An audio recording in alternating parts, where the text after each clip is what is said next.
And in the beginning of everything they ask for a voice of the world, calling him a hero. But the boy seems quite dejected by the situation, and in that those hands keep trying to reach the boy in every way, asking him to save them. But the boy starts to get angry and tremble, calling his mother, saying that people are saying he is a hero, wondering why he has to be one. And his mother just smiles at the boy as he says he doesn't want to be a hero anymore, because it is very difficult. But his mother puts her hand on the boy's shoulders, speaking to her son, saying that he is the hope of that world. And then she tells him to stop looking like a weakling and die like a hero, throwing him back into those hands that cry out for salvation. And in that the now older boy wakes up in another corner, badly injured and thrown to the ground, and the system presents him as awakened like a dream. And he gets up in a horrible and unpretentious place where he was going to be able to rest a little. But then, when he looks down, he sees several monsters, and notices that they will not let him rest, and says that they even managed to get together, cursing those things. And then his current magic power is 97, and his magic power rank is 9, and the monsters are gathering to attack him, and Proto watches each of them jumping from above and passing through everyone, killing several with a single attack, and ending up completely injured at the end of the battle. But then the boss arrives praising the hero of the humans, and that thing appears near the protagonist, full of sea, and says that it is a tempting power, and says that he, Fafnir, recognizes him to become part of himself, and says that he will defeat him and make his power his own, hitting the protagonist. And then he receives a kick and is thrown away, becoming even worse than he already was. And so the boy's exhaustion reaches 98%, while he becomes desperate, wondering if this is the end, and questions being the hero, because it is Rizito, and he remembers his mother telling him to protect humanity. And seeing now how things are, he can only smile ironically, because he couldn't protect anyone. Besides that, he continues to hate the title of hero, and that Fafnir goes after him to deliver the final blow, while the protagonist thinks he doesn't understand anything in the end. But then he wakes up in another corner, at another time, with some people looking at him. Then those people call him smiling, saying that they swore he had died, because out of nowhere he fainted. And the protagonist doesn't understand anything when he opens his eyes, not knowing where he is, and gets up with everyone, and everyone is scared, because he looks like a ghost. And in that the boy continues without understanding, looking at himself, and also looking at the sky, very different from that post-apocalyptic sky where he was. And in that another boy next to him also keeps looking, and the protagonist wonders if he is dreaming, because he swore that Fafnir was there, and everyone wonders what he's talking about, saying that he's already woken up, it's time to get back to work. And the protagonist is happy that they're alive, but the boys tell him to shut up please, preparing a punch in the direction of the protagonist. But he sees that hand, quickly takes it out of his way, and hits the blonde's face with everything, throwing the Maluho walks away disoriented. And everyone gets scared, and the protagonist apologizes, saying he did it out of reflex. But everyone wonders if he is on drugs, and says he really is dead, calling him Surian. But then another one says that the police are coming, and he gets pissed that they are coming now, that he was punched, and tells Surian that he better show up at school tomorrow. And the protagonist doesn't understand anything, wondering why they are calling him Kim Surian, because his name is Kim Seung. But when he gets up, he continues to wonder what is happening, but notices that there is a phone there, and until there, realizing that that phone belongs to one of them, then he says that they should get a better one, because it is that very archaic thing. But he notices something that draws even more attention, wondering who is that on the phone. So the protagonist says that in 2042 the world was destroyed, and after dungeons began to appear all over the world, the monsters that came out of the dungeons, which had not been completed, began to invade reality, and thanks to the phenomenon known as outbreak, peace on Earth was mercilessly destroyed. In return, the people who received power to counterattack that humidity also appeared, and they called these people Awakened, and he was one of them. And even after all humans died, he was left alone to face the monsters until the end, and as the last survivor of humanity, and also the strongest awakened. So he is in an interview now with his mother asking what his name is. And the protagonist almost gets his name wrong by saying the old name Songgim, but remembers that now he is Kim So-hyun, and the interviewer asks him his date of birth, and the boy already brings it up. So he asks how old he is, because the boy takes too long to answer, but he also doesn't know how to speak. Looking at the calendar and noticing that it is 2022, and he thinks that if he is not mistaken, it should be 2042 now, and it is 20 years before. And so the interviewer tells him to answer quickly, and the boy almost makes a mistake saying that he is 20, but says that he is 19 years old. And the interviewer thinks that he will just end this soon, since he seems to be just a student. So he asks where the boy lives. But upon learning that the boy does not know this information, he asks if he does not find it strange that he only knows his name and age. And the boy does not even have much to say. And the protagonist says that he swore that he had been killed by Fafnir. But in this, the interviewer asks if he thinks it is right to be wandering around, since his final exams are coming up. So the protagonist thinks that he is dreaming, or this is some magic from Fafnir, remembering the suit he received from that thing, thinking that it cannot be a dream, but still thinks that those feelings are false, and he returned to the past, but questions himself, where is your real body? Kim Sung-in, wondering what he needs to do to get his body back, because there's a lot he doesn't know. But then the interviewer loses his patience with the boy, wondering what complaining will change, saying that his mother said she'll be home soon, so he should just go home with her, telling him to stop wandering around and stay home, and even more so, that construction site was in the news recently because of that.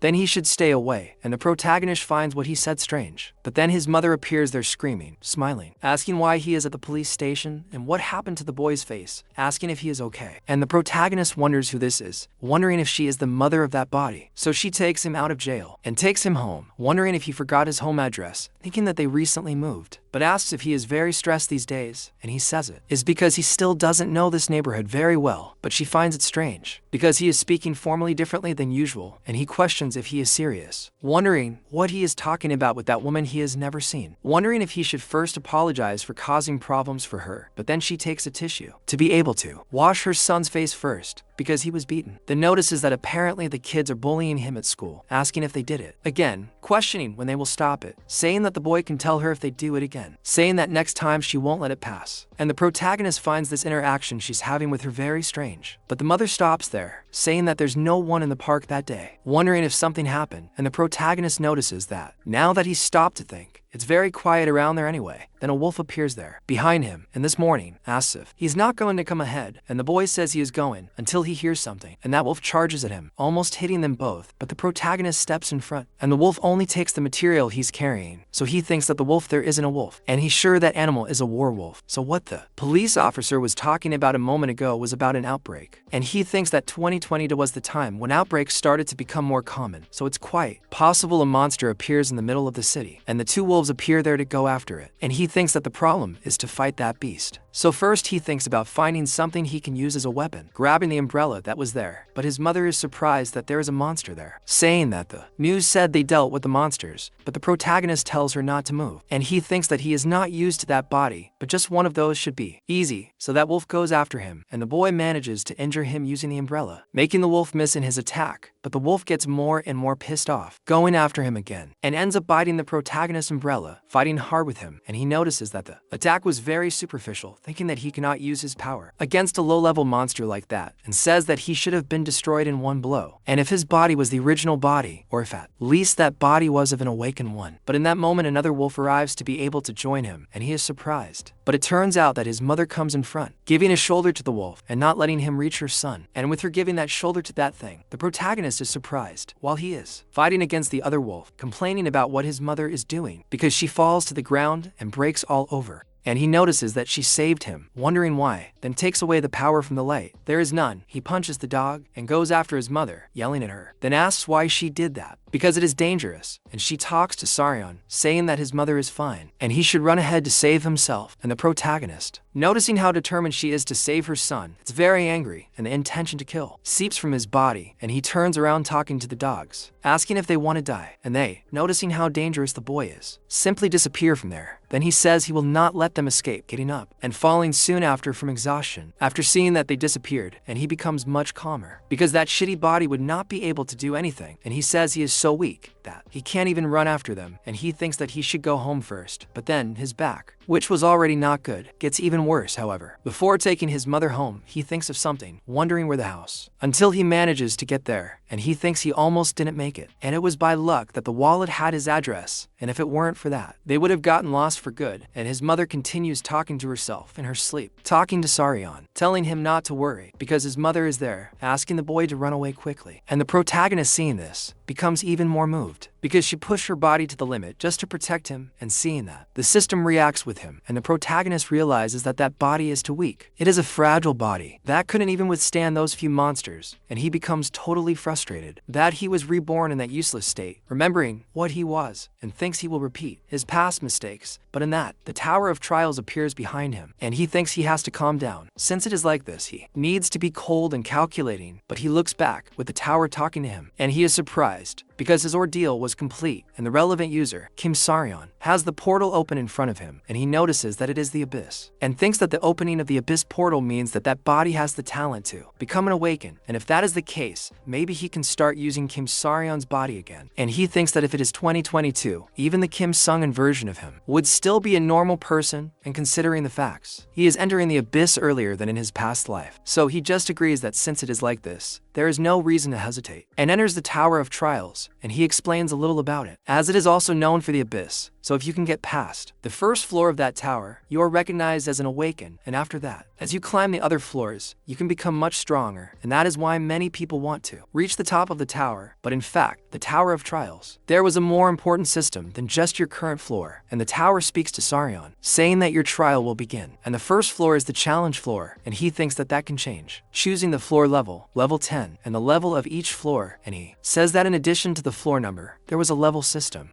that existed in the Abyss, and even on the first floor as you level up, stronger enemies appear, and the stronger the enemy you defeat, the greater the reward you receive. Of course, it's natural that he'll need to face much more danger and effort, so the two things are linked: high risk, high return. The first floor forms in front of the boy, and he goes to a coliseum, and that trial will be configured for the level he chose. He thinks that's why he got level 10, but he wonders if everything will be okay, because even in the past, his highest level was only 8. But he stops thinking like a defeated person, saying that he must still do it, because if everything is like in his past life, he will eventually end up the same. Then they ask him to select his weapon, and he notices the monsters arriving as he selects, and is told that the trial is about to begin, and he immediately thinks he has to change his destiny. And so, a few hours later, a guy in the middle of the city is scared to death by those same wolves that attacked the protagonist, screaming, asking for help, saying that there are monsters wanting someone to help him, and the monsters go after him. But the protagonist appears there, saying that he finally found the two, and he simply goes after the monsters, kicking the first one in the face, and using his umbrella to chop up the second one, and the one who got kicked was thrown back. He is scared to death of the boy, and Sorian asks if he didn't say he wouldn't let him get out alive, and the wolf doesn't understand anything, and the protagonist tells him not to worry, promising that he will be next. And the awakened Kim and Sorian beautifully complete the first floor level 10, and in the newspapers it is said that the frequency of dungeon spawning has increased recently, and compared to 2019, which was the year the first dungeon appeared, it is expected that the spawning of dungeons has tripled. And while the dungeons appeared in that world, they caused great chaos in the population, so they started talking about trying to figure out the difference with the information they had so far, mainly about the level of the dungeons. And the protagonist talks about the dungeons, the Tower of Approval, and the system, and the focus in that world was all concentrated on these unidentifiable things that appeared almost all at once, and the interest and desire to master those things increased as the days went by. And it is said that meanwhile, the energy sources that came from the dungeons, the other stones, continued to diversify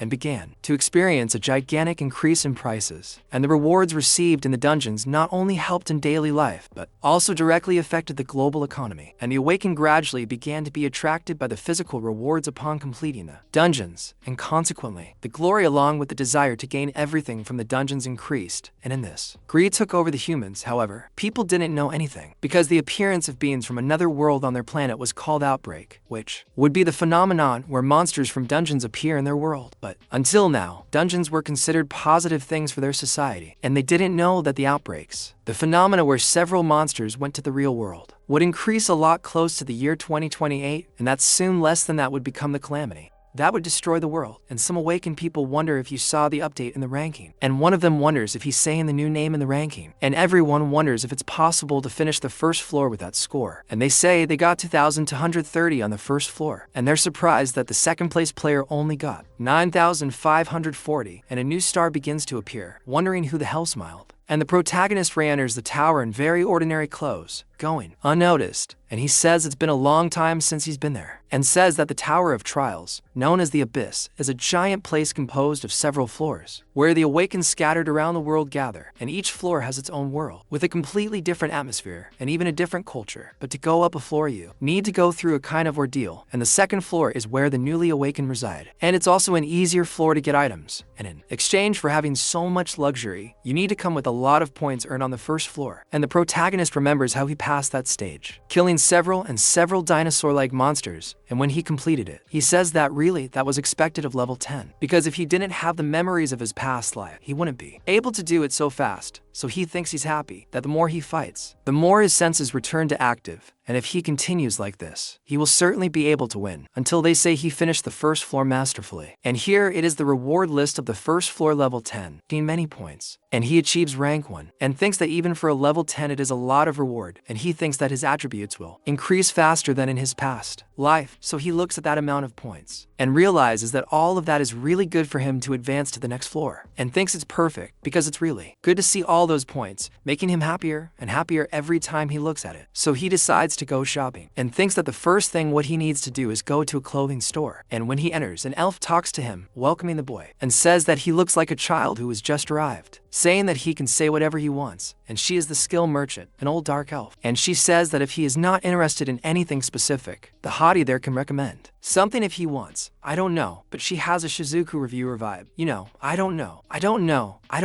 but she does, and he remembers the old general merchant. And he says that this was her way of seducing the customer to manipulate them into buying the same things as always, but he apologizes because he already has something in mind, and he says that he needs the jump skill and the transformation skill, and she finds this strange, asking if he came there with someone's tip, but asks if he can pass, asking if he will want to buy, even knowing that the jump cost 150 points and the transformation cost 1,000. And the boy smiles at her, saying that there are the necessary points, and she is scared to death, wondering how the boy asks all of that, questioning whether he cheated the system. But the boy, he says he's sure he gave her the right amount of points, but she says that's not what she means, saying that no one has gotten more than 1,000 points on the first floor, asking if he really just got into the second, and he says yes, he just arrived, and he's just another customer. As he leaves, both the attendant and the other guy inside find this very strange, and the protagonist wonders if he can see what's inside, looking at his dimensional bag, seeing that it has a sword and a short spear. He's already taken enough bandages, medicine, and provisions, and thinks he hasn't forgotten anything, so he dared to evaluate only the skills he bought, and the skills used by the Awakened have a ranking of magical power required for use, and to increase proficiency in the skills he needs to use them multiple times, and some skills have a level beyond proficiency and normally called evolutionary skills. These skills tend to become more difficult to obtain, and the evolutionary skill that you get inside the Tower of Trials is transformation. And another important thing, like evolutionary skills, is the use of the magic power catalyst. He bought a low-cost catalyst for 70 OP, a magic catalyst diluted in distilled water, and it will permanently increase the user's position in the magic power rankings, and the user's magic power according to their level. The magic power catalyst is an item that increases your power to a certain extent, and even if you don't advance to a higher floor or complete some dungeons, it will still increase. It can be purchased at the achievement point shop once the trial ends. He says that most people get distracted by the items in the shops on the upper floors and don't end up seeing the items on the lower floors, but if you look closely, there are incredible items there. He says that among them, that magic power catalyst is one, and it can be considered a very useful item since it increases your magic power from the initial stages. He notes that this makes him think that having memories of your past life is something that helps you a lot. Who would have thought, right? Who would have thought that experiencing the same thing twice would give you some kind of improvement, advantage? And I think you should know the Mega Senna number, because you would gain a little point there. And he says that either because he knows about the transformation or the catalyst, he thinks he is the only person who knows all of this so far, and after using those things, he wonders what he will do. But then that redhead who was there looking inside the store comes close to the protagonist, asking if he could give him some of his time, and the boy gets scared because for a moment he couldn't feel the presence of that guy, wondering who he is. Then that swordsman asks if he scared him, saying that it wasn't his intention, and the protagonist thinks he finds it strange, looking at the boy remembering the future, remembering that same boy on top of a pile of dead people. Then he is horrified, because that is Choi Hook-jun, and he talks a little about Choi, who is a genius among the Awakened, who used to be praised in the abyss, but he in a not so distant future ended up changing a little, and became the man behind the annihilation of a great guild. And the protagonist sees that kid who doesn't look much like that reference he has from the future,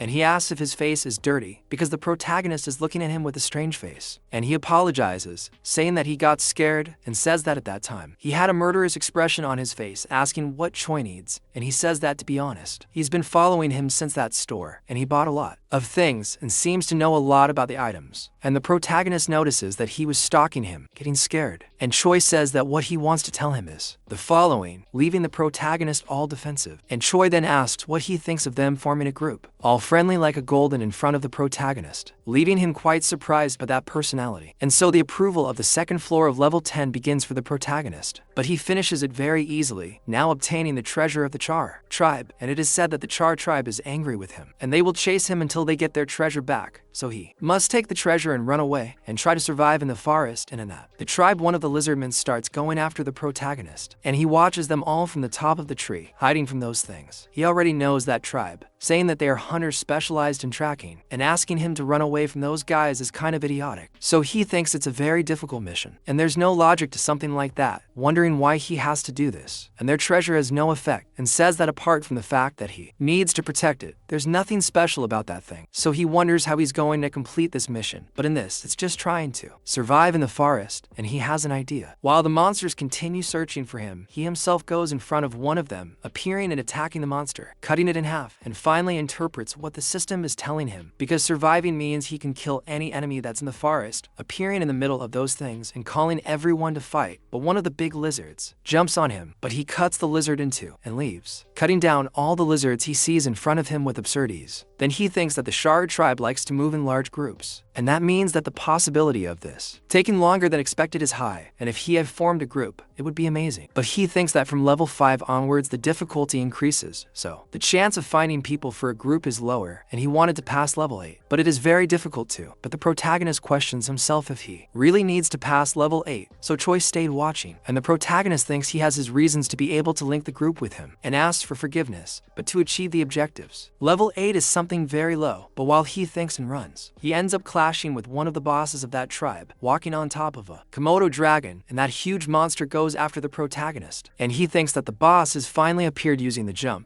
jumping higher than that thing, and preparing to attack from above, so he says that he will break the food chain from there, cutting them both in half with a single attack, and then chopping it up, making the chef's mincemeat in his mouth. Then he gets the reward from the second floor, the treasure that has these effects revealed, and the treasure allows him to recover all the damage taken and heal from diseases, and its use is 5 out of 5, and the protagonist says he didn't expect any of this, and just thinking that he was going to receive such an incredible reward makes him think that all the work was worth it. He says he was happy and just stayed hunting in the forest and didn't run away. So he opens his states and thinks that thanks to this, his attributes are increasing much faster, and using the transformation he can have his characteristic, and the skill says he can copy the form of his target, and the more he uses that skill, the higher the level will be. So he copies the characteristic of the Sharo tribe boss, the Berserker, a skill that makes physical damage increase in relation to your exhaustion, decreasing health when you are bleeding, and this will help him a little later, and thinks it was a difficult fight, at least in his head, right, because he chopped the guy up as calmly as possible. But he says he's achieved a lot, and thinks that if he grows up like this, it will be good. But he hears the rumbling of his stomach, with an exhaustion of 81, and in that, he thinks he'll consider some things after leaving there to be able to eat and returning home. He sees that his mother made a feast for him, and he asks her what all this is, and she apologizes, saying that this is the best she can do, even though she saved him, wishing her son good luck in his studies, and he doesn't know what to say, but says that she's tired, because yesterday she even went to work hurt, but she says that everything is fine, even though she has huge dark circles under her eyes, and she says that it's not that difficult, making food for your own son, and the boy is touched by her, looking at it, seeing how much love she put into that food, and so he sits down to eat, and after taking the first bite, he thanks her, lowering his head, thinking to himself that he may not become his real son, but still he promises to himself even that will protect him from everything and everyone. But after he goes to his room and goes online, he goes to see the Awaken website, and starts to notice that the gossip of the abyss is swirling between who got first place in the first and second weight, and people are commenting that Saryon got 2,220 points, and seeing that everyone is talking about him, he thinks that it's really going to be a pain to deal with this, and he ends up sweating reading all the news, and he sees each of those articles, with a guy saying that the guilds are going to come down killing him, and he gets angry because this is going to be horrible. And in Gangnam Seoul, in the Ars Guild office, a guy talks to Choi, and he is surprised that Kim Saryon, the guy he saw recently, became number 1, asking what's in him, and the guy who seems to be the leader says that he seems to have become an Awakened more or less at the same time as the boy, asking if there is anything he knows about him, and he thinks for a bit, saying that actually no, he doesn't think he has ever met him, and the leader thinks that the tower is a pretty big place. And apart from that, he goes to the boy, asking how the 3rd floor is going, and says that even though he is challenging level 8, which is higher than the others can do, You can't keep delaying this forever, especially now that Kim Saryeon, the voracious competitor, has appeared. And in this choice says that he is trying to find someone to do the 3rd floor with him, but he can't find anyone because he is on level 8. And well, if he can't find anyone, he will go alone. But that guy says that if he doesn't find anyone, he will try to find someone for him, so he shouldn't worry about anything and just focus on climbing the tower. And after that, he tells the boy that he should already know what he was doing, so he tells him to come back and report to him in a week, also telling him to try to beat that Kim Saryeon if he can. And when the boy leaves, he thinks he is screwed, because in any case, he also thinks about Kim Saryeon, wondering if it could be that boy he found sitting in the square. But he refuses to believe it, because even if it was him, what could he do? He only needs to worry about himself now. And a while later, the protagonist finishes, floor by floor, reaching the 9th. Then he tells his mother that he's going on a trip and doesn't know how long it will be for. He presents her with a very good report card. He says he wants to try going deep into rural areas, and she ends up agreeing, saying that he studied a lot, so he should have some fun now. He finishes the 9th floor too, and she tells him to remember to call often. He says yes, saying he'll be back later. And so a year later, on December 7th, 2022, he goes to the train station and says he expected time to pass quickly, but to think that a year has already passed is a lot. He says he was worried because he was in the middle of RTHRA,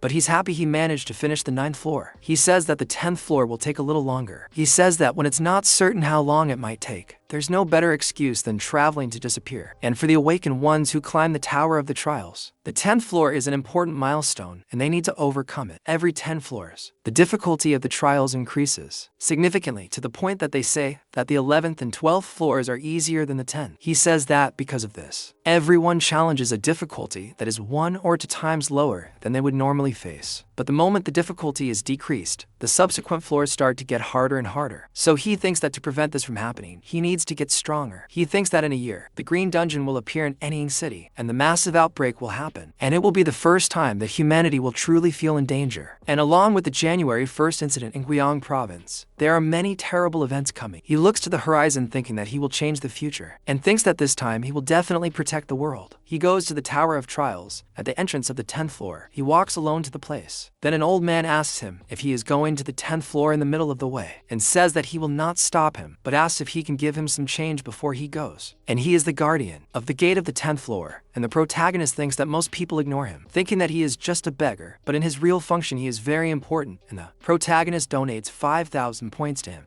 And the old man is surprised, because most of the people just ignore him and move on. But he is quite generous with a beggar like him. And the protagonist says it is because he is an important person. And the old man thanks him for his words, asking what information he needs. And he says it is the level 10 information. And the old man is even more surprised, saying that that information is very valuable. But since he gave all of that, he has no way not to tell him, asking him to be careful with the boss. And the protagonist asks if that is all, and he says yes, and that is all. And he thinks it is a vague tip, but the information from a gate guardian is never wrong, and the protagonist ends up being satisfied with just those few words, while the guardian tells him to be careful, and the boy enters the gate, and inside, he finds himself in a very dark place, and the approval begins. And in that he chooses level 10 of the approval, and begins to enter a place in a village, and is told that he must find and complete the objective of the approval, and not die. It's a good thing you warned me not to die. I was even thinking about it. It was in my plans, but you warned me. I'm going to abstain. And inside the 10th floor of the tower, a boy is picking some berries, thinking he was lucky, because he didn't think he would be able to fill a whole basket, and it seems he really is lucky today. He thinks he can eat one first, since there are so many wanting to throw that one in his mouth. But he hears thunder and a noise, and a huge monster appears above the boy, making him scream for his mother, asking for help. He runs away screaming, fleeing from that thing, until the monster gets close enough to almost catch him. But the protagonist appears to save the boy, asking him to hold on tight, using the transformation, and with that he manages to get the boy out of the way of that monster, not letting him be killed, and consequently attacks, splitting the monster apart, killing the huge salamander. Then he talks to the boy, asking if he is okay, and the boy remains quite scared of that guy who appeared out of nowhere. And in this he takes the boy back home, but the treatment he receives is horrible, and he tells the people there that he is not a kidnapper, and says he's just a stranger who saved a boy while passing by. But the people close the door in his face, and says that even if he says that, they know he has other intentions, and it won't do any good even if he keeps her hostage, and there's nothing for him to take in that village, telling the boy to get out of there right away. But at that point the protagonist questions what's going on, saying he thinks there's a misunderstanding there, but the woman inside doesn't even answer him. And he's surprised, thinking he would be treated like a kidnapper as soon as he arrived. And that's very shameful for him, because he didn't even do anything. So why does he deserve to go through something like that? But in that, one of the people inside the houses observes him and sees that the boy is leaving. And the system says that he visited an unknown village that is in crisis, and he must save this village from the crisis and survive. But in the middle of that place, he doesn't have much to do. And he thinks that the atmosphere is sad, and the residents are hostile, and it is definitely different from the other floors. And he wonders if this was supposed to be the 10th floor,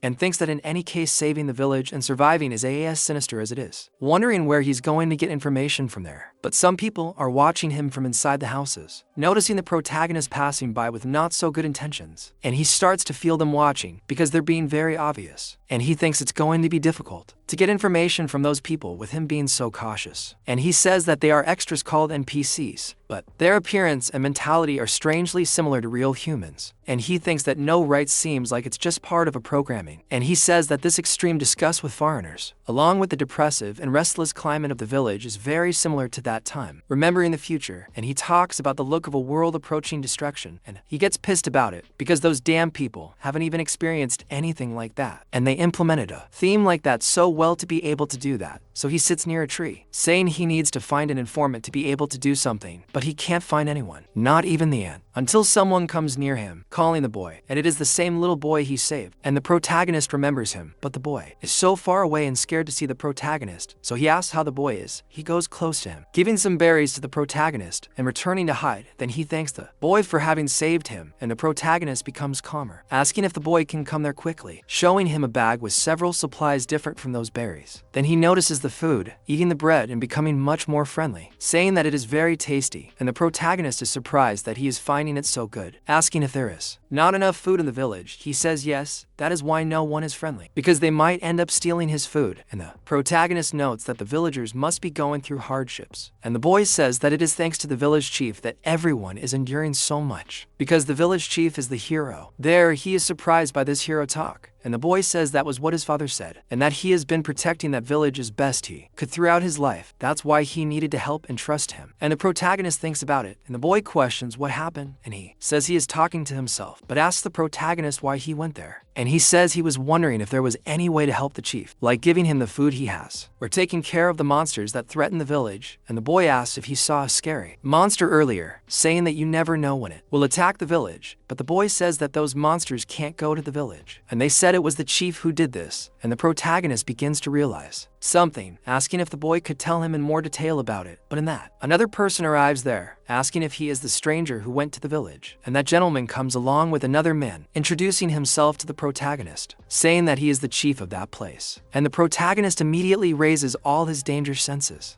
noticing that this is the village chief, and he remembers the guardian, telling him to be careful around the chief. And the chief says that it is sad to see this, as while they get to know each other, but food in the village is extremely precious, and distributing food so recklessly can cause confusion. So he would like him to avoid distributing food without his permission as the village chief. Then the boy's suspicions are confirmed, and the protagonist talks to the village chief, saying that it was good that he came, as he was planning to meet him anyway. Then the chief asks who he is, and he says that he is just a stranger who was passing by and saw the village, so he wanted to stay there for a few nights, asking if he could give him permission. And that man along with the chief tries to warn him, and the chief thinks for a moment, apologizing, but says that the villagers are very cautious with outsiders. And the protagonist realizes that he will not let his guard down, so the old man says that before that, he comments to the boy, asking if they didn't tell him not to eat without permission. And the boy starts to tremble, apologizing, but the protagonist caresses him, calming him down. Boy, telling him not to worry, because he doesn't need to be discouraged, and says that he gave him some of his food, and that it won't affect the village at all. And he takes the dimensional bag out of it, saying that he has enough to share with everyone. And that other guy talks to the chief that there is a lot of food there, saying that if he can find him a place to sleep while they are there, he will provide as much food as they need, and if it is still difficult, he can do something more. But the chief says that it is not, asking him to accompany him, saying that he will give him the empty house that is left. As the boy enters the village, he sees some religious men praying to God, asking him to have mercy on their lambs. He is surprised by that religious man asking him to cleanse his sins. He is ignorant of the blood. He wonders if this is a religious ceremony, thinking that it is understandable. After all, these are difficult times, and it is natural for their hearts to want to lean on on an absolute being. He has also seen this scene many times. In a world nearing its end, people filled with despair have gone mad in various ways, and those who hid behind the name of religion while facing terror are numerous, and those who committed atrocities after abandoning everything, after seeing the reality before their eyes. He says that, of course, even so, in the end, no one was left. However, he sees something that makes him alert, and so that religious man says that they will sacrifice that contaminated soul, asking him to grant those little lambs honor, peace, and rest. Then he throws a man who is tied up into a hole, and inside the hole, he begins to scream, and then he stays silent, and the protagonist gets a fright. Then he begins to notice that even if it is there, the man's selfishness will not change, and one of them says that it is a great tragedy for the Miller family, but it had to be done, since it was to protect the entire village. And this is thanks to the village chief protecting the place, borrowing the power of the earth god. And if it weren't for the chief, the village would be in ruins. And they say that they need to make another sacrifice in 3 days, wondering what they will do if it really is their turn. They think that it should be fine for a while, since they still have one person left. Looking full of bloodlust at the protagonist, who is calm, and that man who is with the chief says that the ceremony was well completed this time too.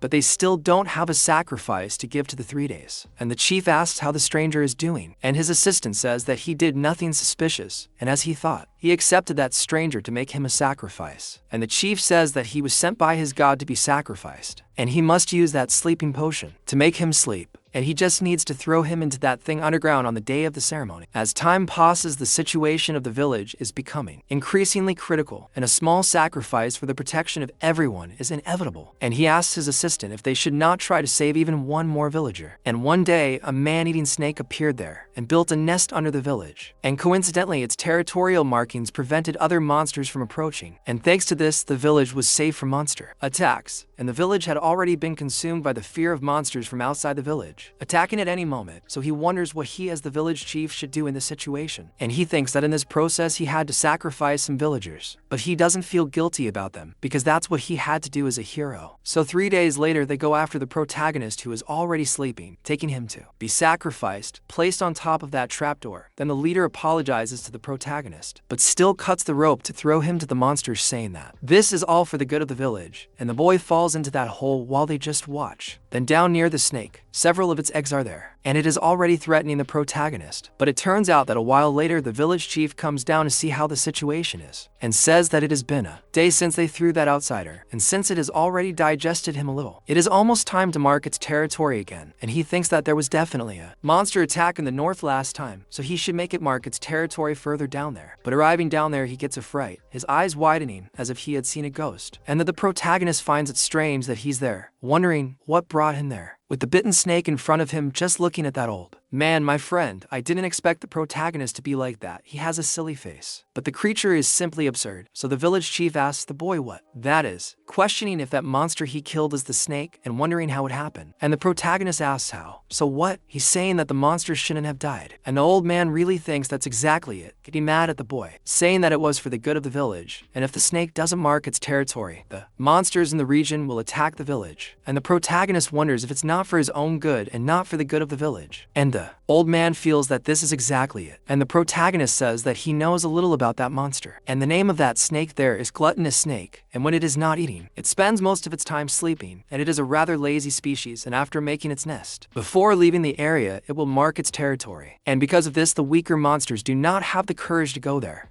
But at the same time, for her puppies to grow, she needs to feed them. And another characteristic of that creature is that it doesn't see those who give it food as food. And the old man really notices that the protagonist knows too much, and the boy says he's just guessing, but he knew that, and continued feeding the villagers while playing the hero. And he passes by the old man, making him shit himself in fear. But unfortunately for the old man, he says that his hypocrisy ended up leaving him, lying there in fear. So outside, he takes the monster's head, and he complained, I don't know if it's true, because the chief lied to them, and no way that the chief was deceiving everyone. He was sacrificing villagers to the earth god, but it was just a snake. And a woman remembers that her husband was one of them, so the other guy, who is probably taking advantage of the fact that her husband became food, says that this is unbelievable, asking how he can do such a horrendous thing. And they say that it's shocking to think that their chief fed that monster knowing what he was talking about. But he says that thanks to this they managed to prevent other monsters from coming there. And they question what they will do now, because now that he killed the snake, they are screwed. But the protagonist says he will help, and they question how so. He says that they need to show them something, and shows the egg of those snakes. And he says that as you can see, it is the egg that the snake was creating, and they were left as soon as it died, and everyone there is scared to death. And he knows that everyone there is going to talk, but he asks them to listen to him first, asking if they remember that he said that the gluttonous snake did not see the being it feeds as food, and says that then they will use this loophole to manipulate the snake babies, and they should not worry about any human. It will be sacrificed like before, because everyone was already scared shitless, and they question what they will do, and the protagonist says that they will feed it to monsters. And they are left wondering how they will do this, if questioning if they will hunt monsters and feed them to the snakes, but questions who will catch the monsters. And the protagonist says that he himself will hunt those things at first, but by the end of the day, he will be just an outsider who will leave that village soon, and after they leave, they will have to do it themselves, and everyone asks if the protagonist is on drugs, asking if he wants farmers to use farm tools to kill the monsters. But he asks if that is not his people's village, saying that if they don't protect it, who will? And they say it is not that easy, but then the protagonist tells them to give up, questioning why they don't give up on this, and they come back with the sacrifice of villagers, and everyone there is scared to death. And the boy thinks that while they had no intention of protecting themselves, they wanted to find someone to lean on, and these kinds of thoughts which create the hero and the weak heroes, which are formed by other intentions. But as he thought, he was very hopeful for the desperate, questioning if it is really too much for them, and he needs to think of another way to end this. But then, someone says he does, and it is that same boy who he saved back then, and the boy is hiding behind his mother's skirt. But then he starts laughing, saying he doesn't know if he can help much, but still he wants to become strong as protagonist and protect that village. Then the boy is surprised, saying that the little boy is a good boy, saying that if everyone works together, they will be able to protect village. And the boy asks if he's serious, saying he'll do his best. So he talks to all those cowards, that even the child said he can, and one of them gets motivated by this, saying he'll try. And that's better than dying, doing nothing, and everyone joins in. Then one of them says that the people of that village are weak, and get scared easily, and they were being very selfish, seeking help, without thinking about helping. So before he leaves, he asks if there's a way to smile at one, or teach them how to fight, and the protagonist receives another mission, and the people of the village manage to regain their hope. So he has 60% of the mission completed, and with that, he wonders if he can start now. But far away, the old man he left alive is going to do shit, entering another cave, saying that arrogant guy he showed contempt without even knowing his place. Then he starts laughing and goes after another monster, saying he's going to break everything. And that monster, no, it seems like a good thing. And so a while later, they are already hunting monsters, catching some small ones, tying them up. And they begin to understand, thinking that if they trap the monster's baby in the basement, and the citizen takes turns feeding them, then there is no chance of them being devoured by it. And they also notice that that stranger is incredible in many ways, because he is killing many monsters alone, and the protagonist is going against a gigantic centipede, managing to kill it, only with his sword, stinging the monster. So the villagers call him, asking why he doesn't stop there, since the sun will set soon, telling him not to try so hard, and to go back there. But the protagonist says that it's okay, and he will finish there soon, and come back right away. And there the system sends him another notification, saying that now he has conquered 90% of that floor, and he thinks that the snake babies have warmed up quite a bit too. But the achievement level doesn't go up at all, wondering if it's because of the boss who disappeared, saying he wants to complete it after reaching 100%, wondering what's left. But then, what's left will come on the mattress, shaking absurdly, scaring the protagonist. And from the ground, a blue monster comes out, a bird flying over him. Then he says, that is the snake's natural enemy, the glutton, and he can't threaten it, the sacred bird of blue flames. He gets scared, realizing that it was because of that guy, that his progress didn't go up. And the boss is all happy with that thing in the air, and tells the boy to look at that majestic and threatening appearance, saying that it would be good to keep him asleep with sleep poison. And if so, the citizens will treat him like a hero again, since he is a boss who controls monsters. But that thing looks at him, and the boss starts talking to the monster, that it was he who awakened him, ordering him to give it to him quickly, and to treat him like a master, decimating the chief in one breath, exterminating him completely. Meanwhile, protagonist notices that the destructive power of that is too strong, and the monster finishes him towards the village, which is there, and he runs off towards that thing, trying to stop it so that it doesn't reach the village, and he jumps over everything, using his jump to be able to hurt that thing with his sword. But even attacking, he can't succeed. because the monster dodges its attack in the air and it notices that he can't reach it. And the monster comes back on top of him, using its paws and throwing him down, hitting the protagonist's nose, making him fall down. He thinks that this can't end like this, because the citizens have just started to unite. But as he falls, a rope begins to untie, and he thinks that he has to do something. The citizens realize that the stranger hasn't returned, asking if he's still killing monsters. They also notice that he hasn't slept in the last few days, and he's different. As he thought, they wonder if it's because he's young. But the rope that was with him begins to unravel, while the citizens don't even realize the danger that's coming towards them. And so, that thing hovers over the two, looking at them, ready to kill them. The two begin to scream, and the monster prepares to launch its fire at the two, but the protagonist's sword goes away towards that thing, tied with the rope, and attaching it to its beak. And the protagonist says that if he can't reach it, he'll make it reachable, tying the rope to his wrist, and pulling himself close to the monster, climbing on top of it, saying that he caught the sacred bird, asking it to lend its abilities, using the transformation, taking most of its powers, imbuing it in that rope, and burning that fire creature. Meanwhile, the protagonist's mother is at home, saying that nothing is happening, and about Saryon, he went traveling as soon as he finished the test, and tells the person on the other end of the line not to worry because he's doing well, saying that in fact, he matured out of nowhere and seems quite trustworthy, and sometimes he even seems like another person. Meanwhile, her son, who really is another person, is against the sacred bird, exterminating it. But the monster doesn't die with just that attack, looking full of hatred at the protagonist. He says he knew, saying that it's a limit for a technique, relying on transformation, and an evolutionary ability, which changes in power according to the skill level, was a very low level, to be able to damage that guy. So the fire begins to consume the protagonist himself, but he grabs the sword, which was there, grabbing it, imbuing himself with even more fire, trying to resist, because it is too hot. But he thinks that he can't die like this after all. There is much worse coming. And he also remembers the necklace, which he got from those lizard men, remembering it at the last moment. So he thinks he must get out of this because he can still fill up. He uses the recovery item, Treasure of the Sharo tribe. Then he recovers all the damage he suffered, and in that, the monster doesn't even notice that he is still alive, being surprised with the protagonist falling on top of him, plunging his sword into that monster, sending him to die, throwing himself to the ground with that thing. And with that, he gets the result, finishing off the monster, who falls to the ground without moving, and the protagonist in turn is also in a very bad situation, fainting there until he wakes up with that child there screaming. He gets up all scared, wondering what place is that. Then they say it's great that he woke up, and he questions what's going on. They say that they thought he was dead after being burned alive. He questions if he fainted and what happened, but then they tell him to continue resting because thanks to him, this has come to an end. And that bird monster died, so there shouldn't be any more problems, and they cut him into pieces.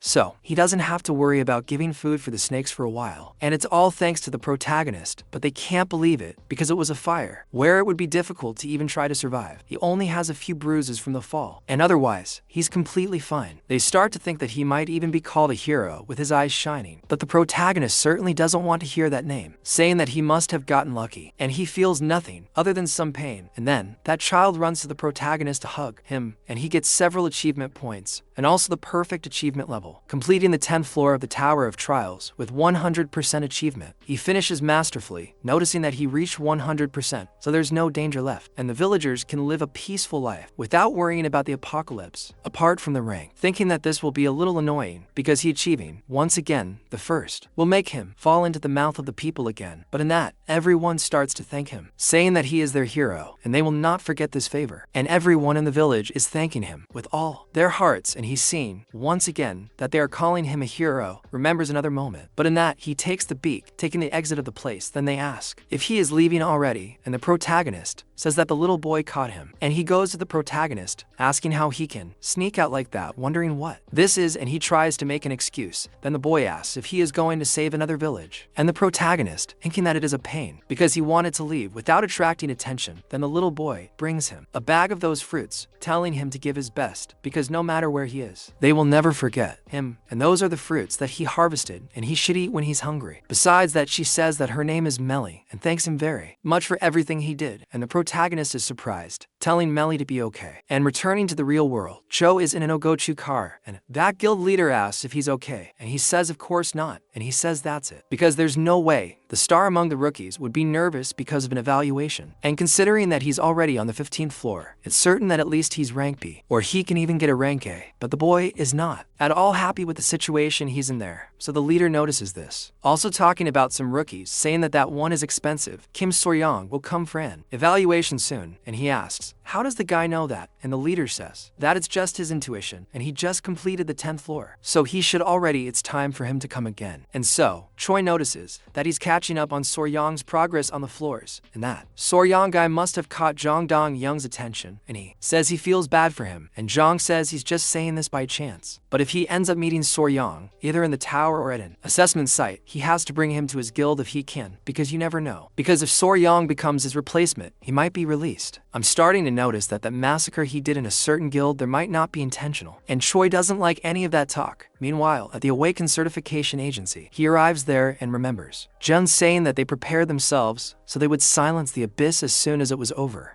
Then he must leave immediately after that the evaluation ends, and if he ends up changing his mind, he knows that everyone will be in trouble, and Choi is dying of hatred for this, and he thinks. Of course he knows, because he has nothing anyway. Meanwhile, protagonist is arriving there to do the evaluation too, and he says that it seems he arrived right on time, because it's been a while since the last time he evaluated his ranking. And at the certification agency of the Awakened, it's like a government agency, and it's a place that evaluates rankings of various Awakened from foreigners, those without affiliation, and they take care of most of the Awakened, and the protagonist says he's there for the evaluation, giving his name, but he explains that in fact, this should be called a sacred place for the officials, the administration of the Awakened, and all the Awakened come to the agency periodically, since their ranking needs to be determined so they can enter the dungeons. They need to enter the dungeons to make money, and he thinks that in his case, his goal is to enter the dungeons, not the money. But then, they ask him to wait, along with some other candidates. He says that people who have had their rankings evaluated have earned the privilege of being an active Awakened, and their upper body, special abilities, and growth potential as an Awakened are all recognized when you are evaluated. And thanks to this, the guild representatives looking for new people are always out there, desperate to recruit someone who stands out. He notices that they have eagle eyes. So, that guy says he will take him there when he is called, and the protagonist thanks him. But then, they hear someone cursing, telling him to do his job properly, telling him to take a look, because his magical power is rank 3, and that is definitely enough to be rank C. So, he questions why he is rank D, and the man next to him says that the evaluation rules have suddenly changed, so they can do a lot for him. But that guy grabs the scientist's tie, asking if it's which person, why they changed the numbers, and says it's his, asking why he's changing, and the protagonist says that the games Awakened in the dungeon are based on his individual ranking, and even so, he asks, what's the need to throw a tantrum like that, regardless of the result, since there are so many representatives and watching there, that this is idiocy. However, while that guy almost hits the scientist, Choi stops him, asking, how are there still people like that in the world? And the protagonist is surprised to see him there. And while he is keeping that bully under control, he says that the artifact in his well has the ability to increase his magical power for a period of time. It is a rare item, which cannot be found, not even in case of exchange, and he doesn't know how someone like him got his hands on that. And even though his ranking is low, he seems to be quite skilled in other areas, and that guy is dying of hatred, cursing Choi, trying to reach him. But since he's trapped, he just kicks and screams like a cockroach, and Choi asks if he thinks those people are evaluating him precisely because they are idiots, and says that if he's so angry, he asks why he doesn't take the test again after taking off that bracelet. Then he gets angry. But Choi laughs at him with a very different aura than usual, saying that he thinks he wouldn't even reach rank D this time, and that guy asks how he dare.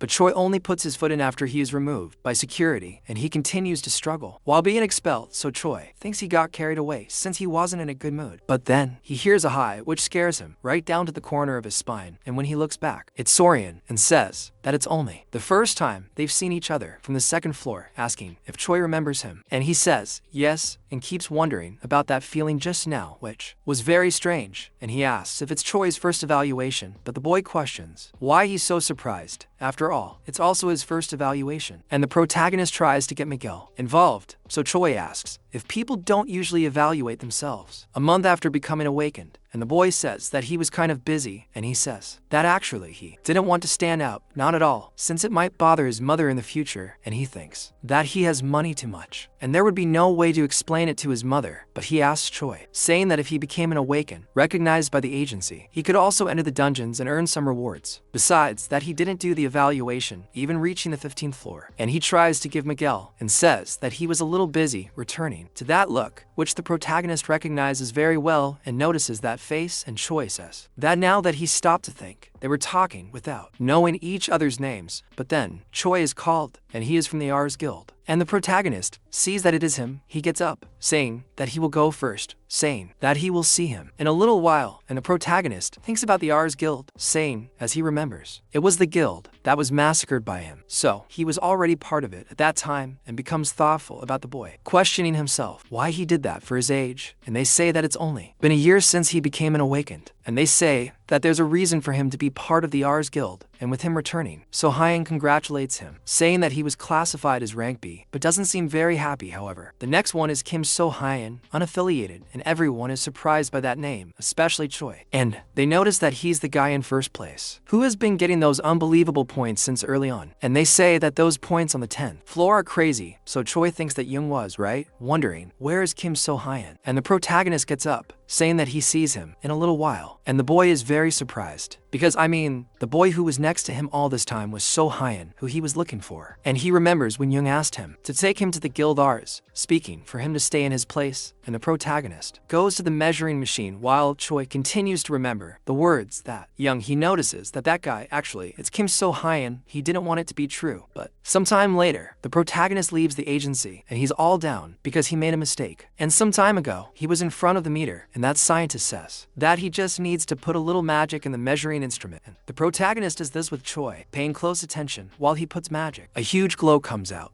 He asks himself, what is this? Because that feeling off magic, it doesn't make sense. Until everything stops, he questions himself what they felt just now, with some of them even getting nervous. Then, the new affiliate, Kim So Hyun, is ranked as rank C, and Choi thinks that this is impossible, questioning himself how the boy is only a rank C when it's just magic compared to a rank A, and they think that is expected. It was just someone with the same name, and Choi notices that it seems other people couldn't feel this, but he is sure of what he felt. So the protagonist simply leaves there accepting his rank, and Choi notices that as he thought, that person is indeed Kim So Hyun from the rumors, but he ends up getting a little shaken, questioning himself if it's really him, because the measuring instrument said that he is only a rank C, but then he questions who would control the magic itself to lower his rank, and even that he is a genius, only awakened, globally ranked, can do this, and the protagonist says that's what he hopes they think, because it was only for a second, but who would have imagined that he made a mistake when controlling his magic, and says that it was good he controlled it at the time, because if he hadn't fixed it, it would have been total despair, and this happened because his attributes increased out of nowhere. But he says he thinks that after finishing the 10th floor, his attributes are increasing faster, and those last days he received some very interesting rewards, getting the fire from that sacred bird, and says that he received the sacred flame from that, and says that it is an evolutionary skill, and it is very strong, and it is stronger against monsters of the demon type, so it is something that he accepts willingly. These attributes increased along with that new skill, and more than that, he is very happy with the store, because perhaps either because he finished the 10th floor at level 10, but the list of items is incredible. He says that the problem is that he bought an egg instead of those good items, and it is the egg of an unknown divine beast. He thinks that he only bought it because it was one of the items which he does not know how to get, but the fact that he does not know its origin worries him, and is much smaller than he thought, and he says that a certain awakened who bought the egg and can hatch at any moment became a ranker with the power of a high-rank sacred beast, which came out of the egg. If he says that there was no change any in the egg, even after a considerable time has passed, wondering if it is an infertile egg, and Choi goes to the protagonist, calling him. The protagonist gets scared because he thought he had already left, and he says to go to the bathroom, but ask if he succeeded his results, and the protagonist says yes, and he is a rank C, and Choi doesn't really believe it and tries to talk to him. But then, that guy who was making a mess inside goes up to him, saying that it's a good thing he bumped into him, cursing Choi, asking if he knows how much he suffered to get rank C. The protagonist notices that he's back to being that unpleasant person, wondering if he'll want to get revenge. But Choi asks Soo-yeon, and he says that's good, because he was curious about Choi Jong-hyuk's abilities. So, he notices that he should see, but then, that guy is hit by something and starts to fall to the ground. Jong, who is affecting him with his ability, talks to Hack Jong, asking why he arrived only now, and he says that he was waiting for him while he's poisoning that kid. The protagonist wonders who he is. He and Choi answers his question at the time, calling Jong the guild master, and that bully boy falls to the ground, bleeding, and the protagonist remembers the guild master, ours, Jun Dong Yang, and Jong says that again, he is calling him, so expressionless, and in that, he passes by, kicks the face of the boy, who was already on the ground, and the protagonist realizes that he, good thing, is not, and he said to call him Hyong, hugging Choi, but he asks if he made a new little friend in that time, and Choi lies, saying that he met him in the evaluation. Jong looks at the boy, full of disdain. However, he realizes something that the boy did not say. After all, he is not a normal guy, since had the interest of Choi, and says that he wants to test the boy, going to the protagonist and says that he is the master from the guild, introducing himself to him, asking what So Hyun's name is. Then Choi tells the boy to be quiet in the back, and he even seems to understand Choi's intention, but he smiles at Jong, revealing that his name is Kim So Hyun. I really want him to leave this guy in a fight. It's not gonna happen, most likely, but it would be to good.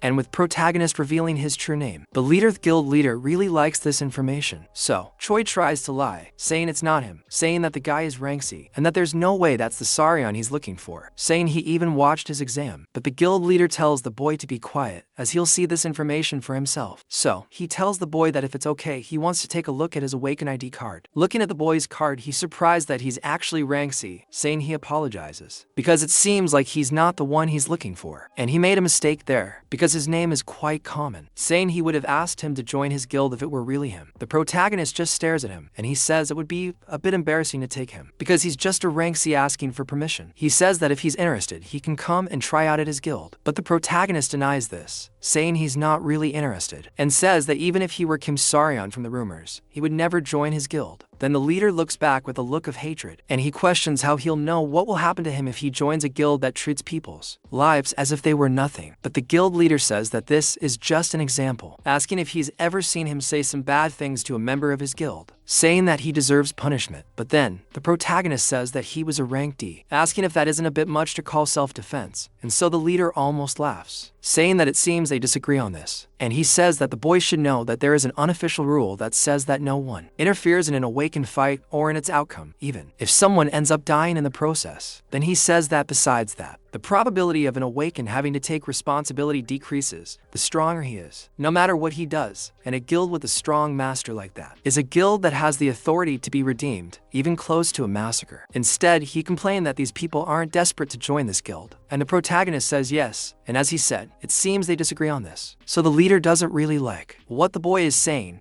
he has nothing more to say to him, calling Choi to leave. He apologizes for that, but the protagonist calls him, handing him something, saying that if he ever needs help, just call him. Then he watches the two leave and thinks about Jong, talking about the master of the medium-sized guild, ours, saying that he is a ranked awakened, and says that he was a gangster before, known for fighting in the streets, even before being an awakened, and is the guild master currently. And despite having abandoned the past and created the guild after becoming an awakened, it is a gift that the Ars guild does not have completely clean intentions, since he is involved in loan sharking, as well as human trafficking, drug trafficking, and other services during his gangster days. And he also did not hesitate to kill that person from the past, and nobody changes that much. He is sure that that bastard is hiding something, and that must be why he has so much resentment towards Choi and Haekyun too. But there hasn't been any really absurd cases so far involving Choi and the Ars guild, and he wonders what happened between them, and that it's another thing he needs to figure out now. However, looking outside, he realizes it's snowing, and says it seems like the world had frozen when the end of the world came at some point. Neither snow nor rain fell anymore, and the dry words only emphasized the devastation of every day. And he didn't know, at that moment, that that peaceful and comforting scene was the greatest extravagance. And he remembers that the new year is very close, and he also remembers something else, because he almost forgot because of Choi and Haekyun's exam, and says he had one more reason to go down the tower. And the reason he stopped climbing the tower and went to the lower floor wasn't just the ranker exam, and because of the rules that the Awakened Business Agency created for safety, and the compulsory obtaining of an Awakened certificate to participate in the conquest of real dungeons. And because of that, he had no choice but to take the exam, and his plans at first were to take his time and eventually take the exam. But he couldn't postpone it any longer, because he knew the incident would happen soon. But what if he fails? Even though he meets the test requirements, and he assumes he didn't think about that. because he won't be the only rank C awakened either, and if they talk about data, he also has no experience with dungeon conquest. But then he remembers when Yoon gave him a role and wonders if they will accept him and thinks that he doesn't really agree with what he's going to do. And in a coffee shop, two awakens are talking about some promising newbies. So they say they're not bad overall, and there's no one amazing, but there's a nice synergy there. And the man says they're all unknown, but the girl says he's being too insensitive, and she's also part of Hyde's team, thinking it was indivisible for him to be there. So it's not like the other members matter that much, so he shouldn't stay like that. The so-called rank B awakened trash, he says those people aren't enough, and they need at least one more person. So the girl asks if it's really necessary, because he knows that an increase in the number of members means a smaller reward for each one. So she asks why he's so cowardly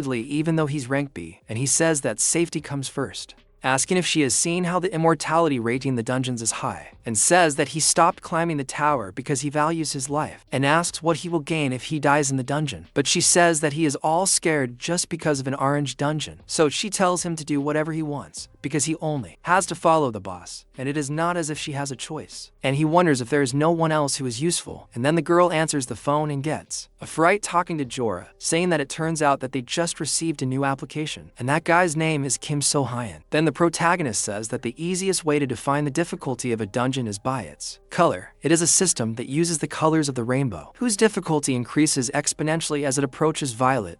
An orange dungeon is the second easiest difficulty, and a team of rank C awakened should be able to complete it without much difficulty. And this orange dungeon will be a special case because on January 1st, 2024, in Gwangju, province of Jeong, he meets with the rest of the team, and they welcome him as they have been waiting for the boy. Then he says that what it looks like, he is the last one there. But Jorah says that everything is fine, as everyone just arrived, and he formally introduces himself. He is the captain of that team's raid, and he introduces everyone there, introducing himself as Kim So-hyun, and one of them was flustered upon hearing that name, asking if he is really that Kim So-hyun, the one who is currently taking the top one on every floor of the tower. But Jorah says that it is not him. He is just someone with the same name, and is a rank C, and this is also his first raid, and says that although he is Barayan, they were also surprised to hear that name, so that boy gets a little down, and the protagonist notes that it is a good thing he manipulated his rank, because his life is much easier if everyone understands it in their own way, and it is better if his abilities are not revealed yet. Imagine this. A blonde girl full of swagger arrives there saying that she had high expectations after hearing Kim So-hyun's name, but he's just a beginner with the same name. Not to mention that he's just a newbie, asking if he'll be at least useful, and the protagonist doesn't really like how she's acting. So Jorah says that this isn't something she should say to a C-rank colleague, and she asks how it is, asking if she thinks he's the same, just because he's the same rank, saying that he's much better than him. But then Barayan tells her to calm down, saying that it's enough, saying that if they're ready they'll leave, or asks if she has so much energy that she can even waste it before they enter the dungeon, and she gets all cute, saying that they'll see how amazing the protagonist is. And he notices that she looks like a villain from the Winx Club, and that woman Kim Barayan is Lee Jiho's friend, vice captain of the raid. Then another girl who seems much friendlier talks to So-hyun, and she says her name is Kim Yoon, and she's the team's choir, and he doesn't even have much to say to the girl, because she shines too much with all that excitement, and she tells him not to worry too much about what just happened, because there are people who like to be assholes with newbies, and so he doesn't understand anything about the girl.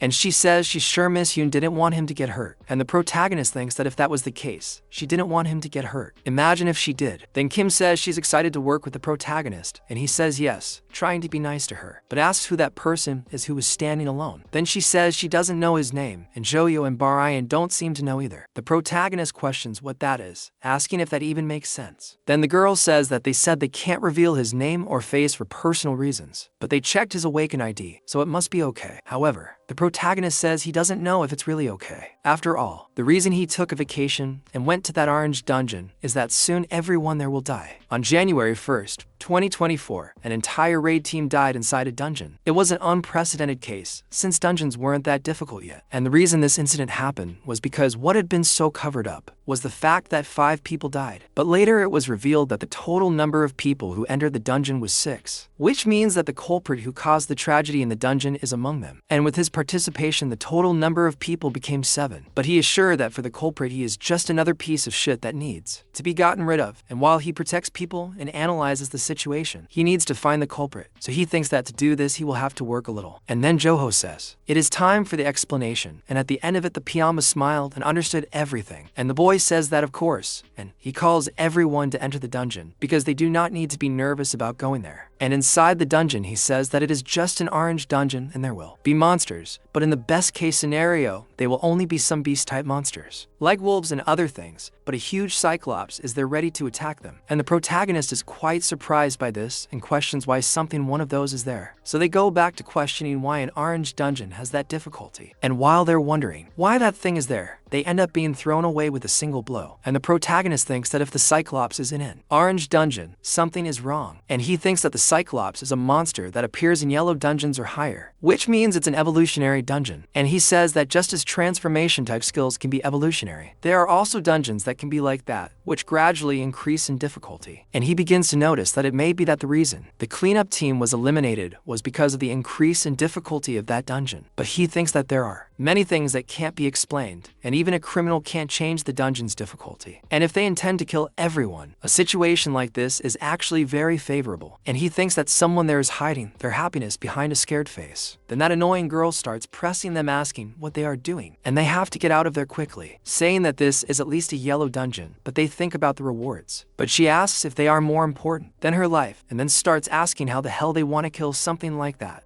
and says he's out. But then everyone asks him to stop her, and the monster passes in front of the protagonist, almost crushing them and going towards them. It turns out that everyone's eyes were drawn to that Breguinha, and they won't be able to stop the attack. But Joro gets in front of the monster's attack, stopping it right away. The protagonist is surprised because they said he was a rank B, and it seems that wasn't just talk. However, Cyclops is still a very intelligent monster named Karo, throwing him away. The protagonist assumes that he is still far from being a match for a Cyclops. With him being crushed against the wall, everyone is horrified because the strongest man there is on the ground. They all tell him to control himself because a rank B awakened was defeated in a single kick, thinking that's why they need to get out of there now. But then, while the monster tries to hit Joro to finish him off, the protagonist gets in front of the monster's attack, and they're surprised that Ryan did that. Then the redhead goes there asking if Joro is okay, and he says yes. But the protagonist, looking back, is happy that he is at least in one piece. But the monster is attacking with one hand and punching with the other. But Ryan gets out of the way of his attack very calmly, going close to the others, and they notice that he is dodging the Cyclops attack, apparently quite easily. But he asks how long he will stay like that, asking everyone to calm down, because even if they try to escape, they won't be able to, and they question what he means by that. Then that guy in the hood says that there is no way out, and the path they came was blocked, and they question what he is saying. And the protagonist says that from yellow difficulty and above, dungeons have separate entrances and exits, and once you enter, you can't leave until you find the entrance. Then Joro says that the protagonist is right, but he doesn't know why the difficulty of that dungeon increased out of nowhere. But still, another thing comes at them from the ceiling, and the guys are after Makita because a commercial earthquake was happening, and they think that for now they will have to fight to escape from there. And the protagonist asks to leave the Cyclops with him, but Joro asks for you to wait, saying that he will also help. But at that they shout at the captain because there are many monsters there. And he is surprised that those humanoid monsters are going after everyone. And the protagonist says that there are about 30 of them passing by and killing everyone he can, and he says that at least. Besides the Cyclops, the other monsters are of an orange dungeon level, and leaving them with the rest of the team should not be a problem. Although, of course, that skill would be able to finish off those monsters in one hit, but it is not the right time yet, and he has to take care of that guy over there. Because they know that a Cyclops' weak point is the eye. The important thing is that that eye is not referring to the one on his face, and the Cyclops' weak point is another hidden eye. And the protagonist appears right next to the monster's face, and he reacts quickly trying to hit him. But the protagonist stops on top of that thing's hand looking at him, eye to eye. Because there are 3 eyes in this equation, then he talks to that monster, hitting him right in the palm of his hand. And he says that the reason why the Cyclops is holding that club so tightly is partly to attack, but also to protect his eye.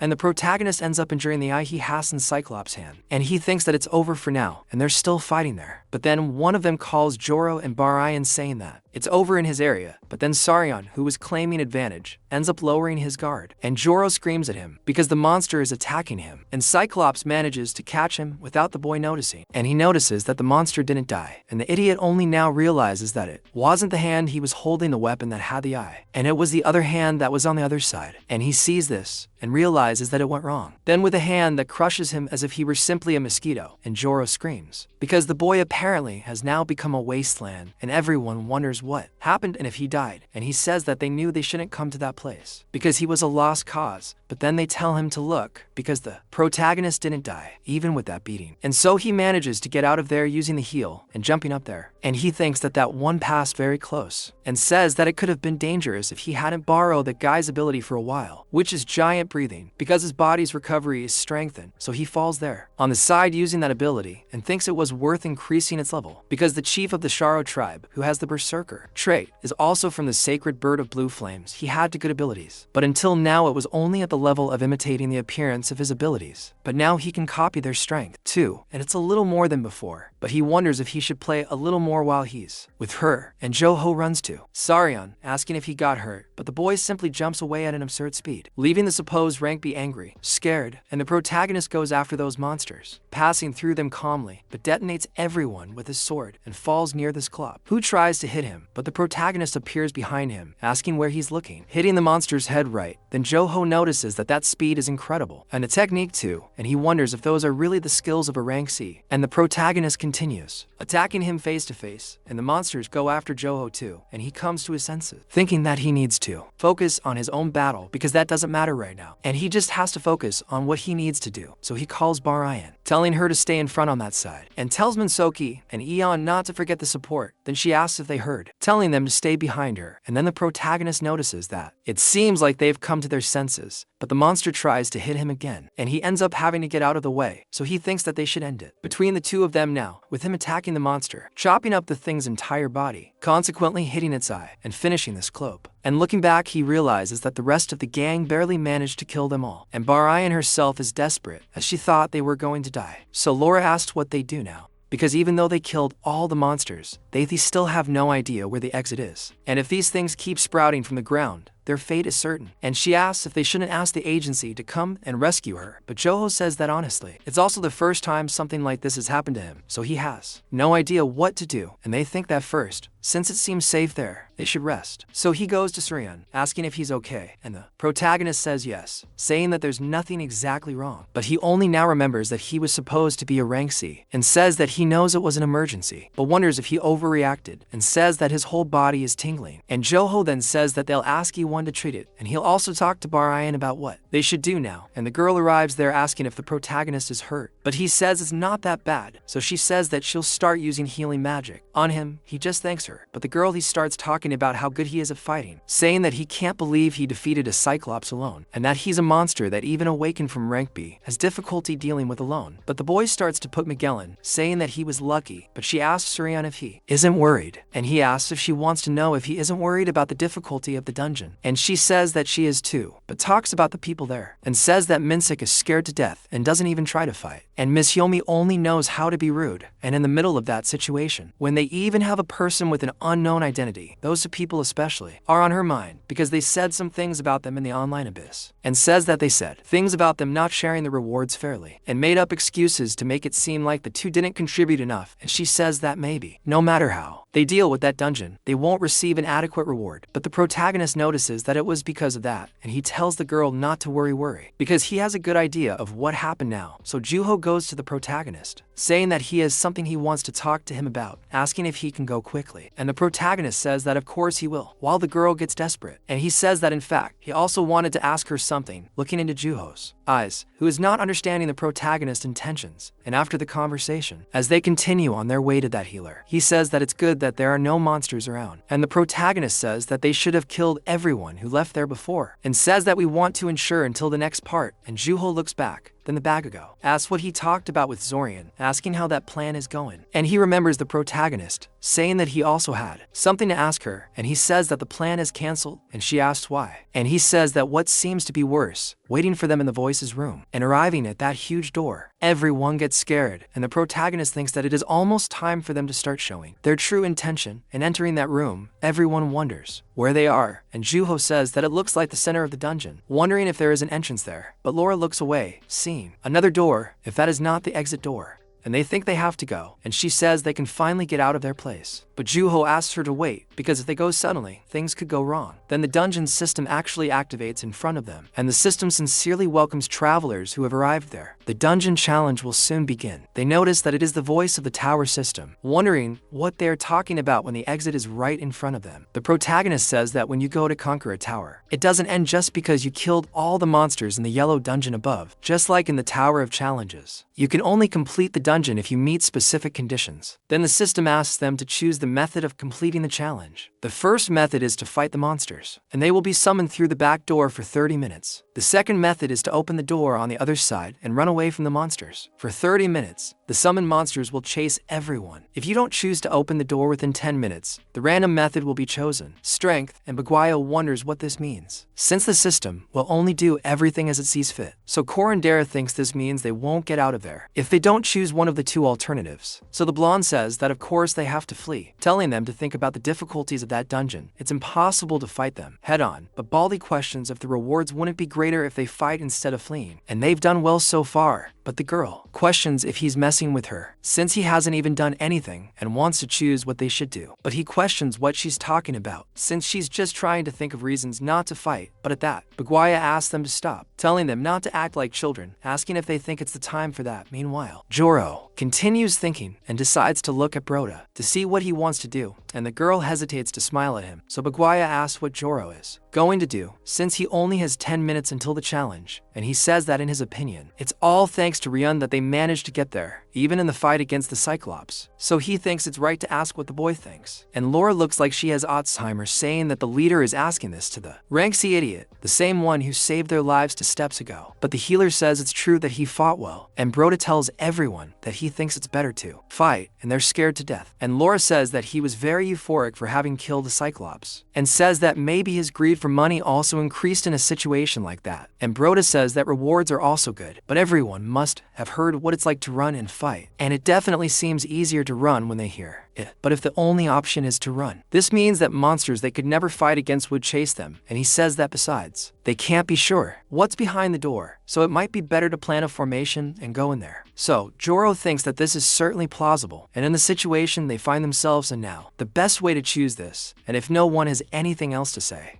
they will get into formation. They really expect and choose to fight from the front, and everyone is in a state of extreme tension while the system fails. And so the doors open and the monsters come towards them, and with them coming, everyone has to do their part. But Joro already has his sword caught by a lizard monster, and he wonders why they are so strong, and in that his neck is also caught, and he is terrified that he can't breathe. But then Sarion appears cutting off the monster's tail and calmly attacking it, and he wonders if a minute has already passed. Meanwhile, the healer helps everyone by giving support, and everyone gathers the monsters they can, and the protagonist in turn is killing several at the same time, while thinking that it is almost time, wondering what will be the next move of the person who is on the ceiling in evil, and the protagonist wonders if he will show himself or hold back to survive first. But then something happens, so everyone is alert. Joro and the protagonist themselves do not quite understand, and so the healer is shitting all over, and the door that was there ends up killing that hooded kid, trapping him in spikes. And with them seeing that the exit was a trap, that guy ended up being killed. They don't even know what happened, so Joro tells them to get real, saying that the invasion is not over yet. But then the monsters start to undo in front of them, and so the first round was forcibly interrupted, and 10 minutes later, the second round will start in its place. And please, they must go through the door and reach the exit safely. And everyone doesn't understand anything, because they had less than 5 minutes left until the end of the challenge. And she asks who opened the door, and the healer says she doesn't know, and he ran right after the door opened. But then, Barayan asks if Joro can stop the monsters, and he says it's impossible, because as he said before, there's a possibility that the monsters will be much stronger than they've ever faced, and since they were fighting, everyone is without human life. But Barayan says that there may be a trap in the wheel escape. But in this, the protagonist tells them that they don't need to worry, calling everyone. But Laura asks if he can't see that body, asking where they are going, questioning if he wants to commit collective self-death. But the protagonist says that they really shouldn't know anything, and the system said that about Method 2, the summon. Monsters will chase you, and there was no mention of avoiding traps. but they say that there is a trap right in front. But the protagonist says that the system doesn't lie, and it's possible that the trap only activated against someone who betrayed the chosen wheel. And he asks if it's serious that they don't know about this, like people who climb the tower, and besides that, they should think a little. Everyone will die in 3 minutes anyway. Then he asks if it wouldn't be better if they at least tried one last time, and Joro agrees with the boy, saying that whoever has a problem can stay. But he thinks it's better if they leave, like Suryan said. Then someone tries to counter-argue, but he says that everyone can say that he's not fit to be captain, and he can even call him shit if they want. But first they must think about how they can get out of there alive. Then Laura says she's in. After all, whatever they choose, it's always better to act as a group.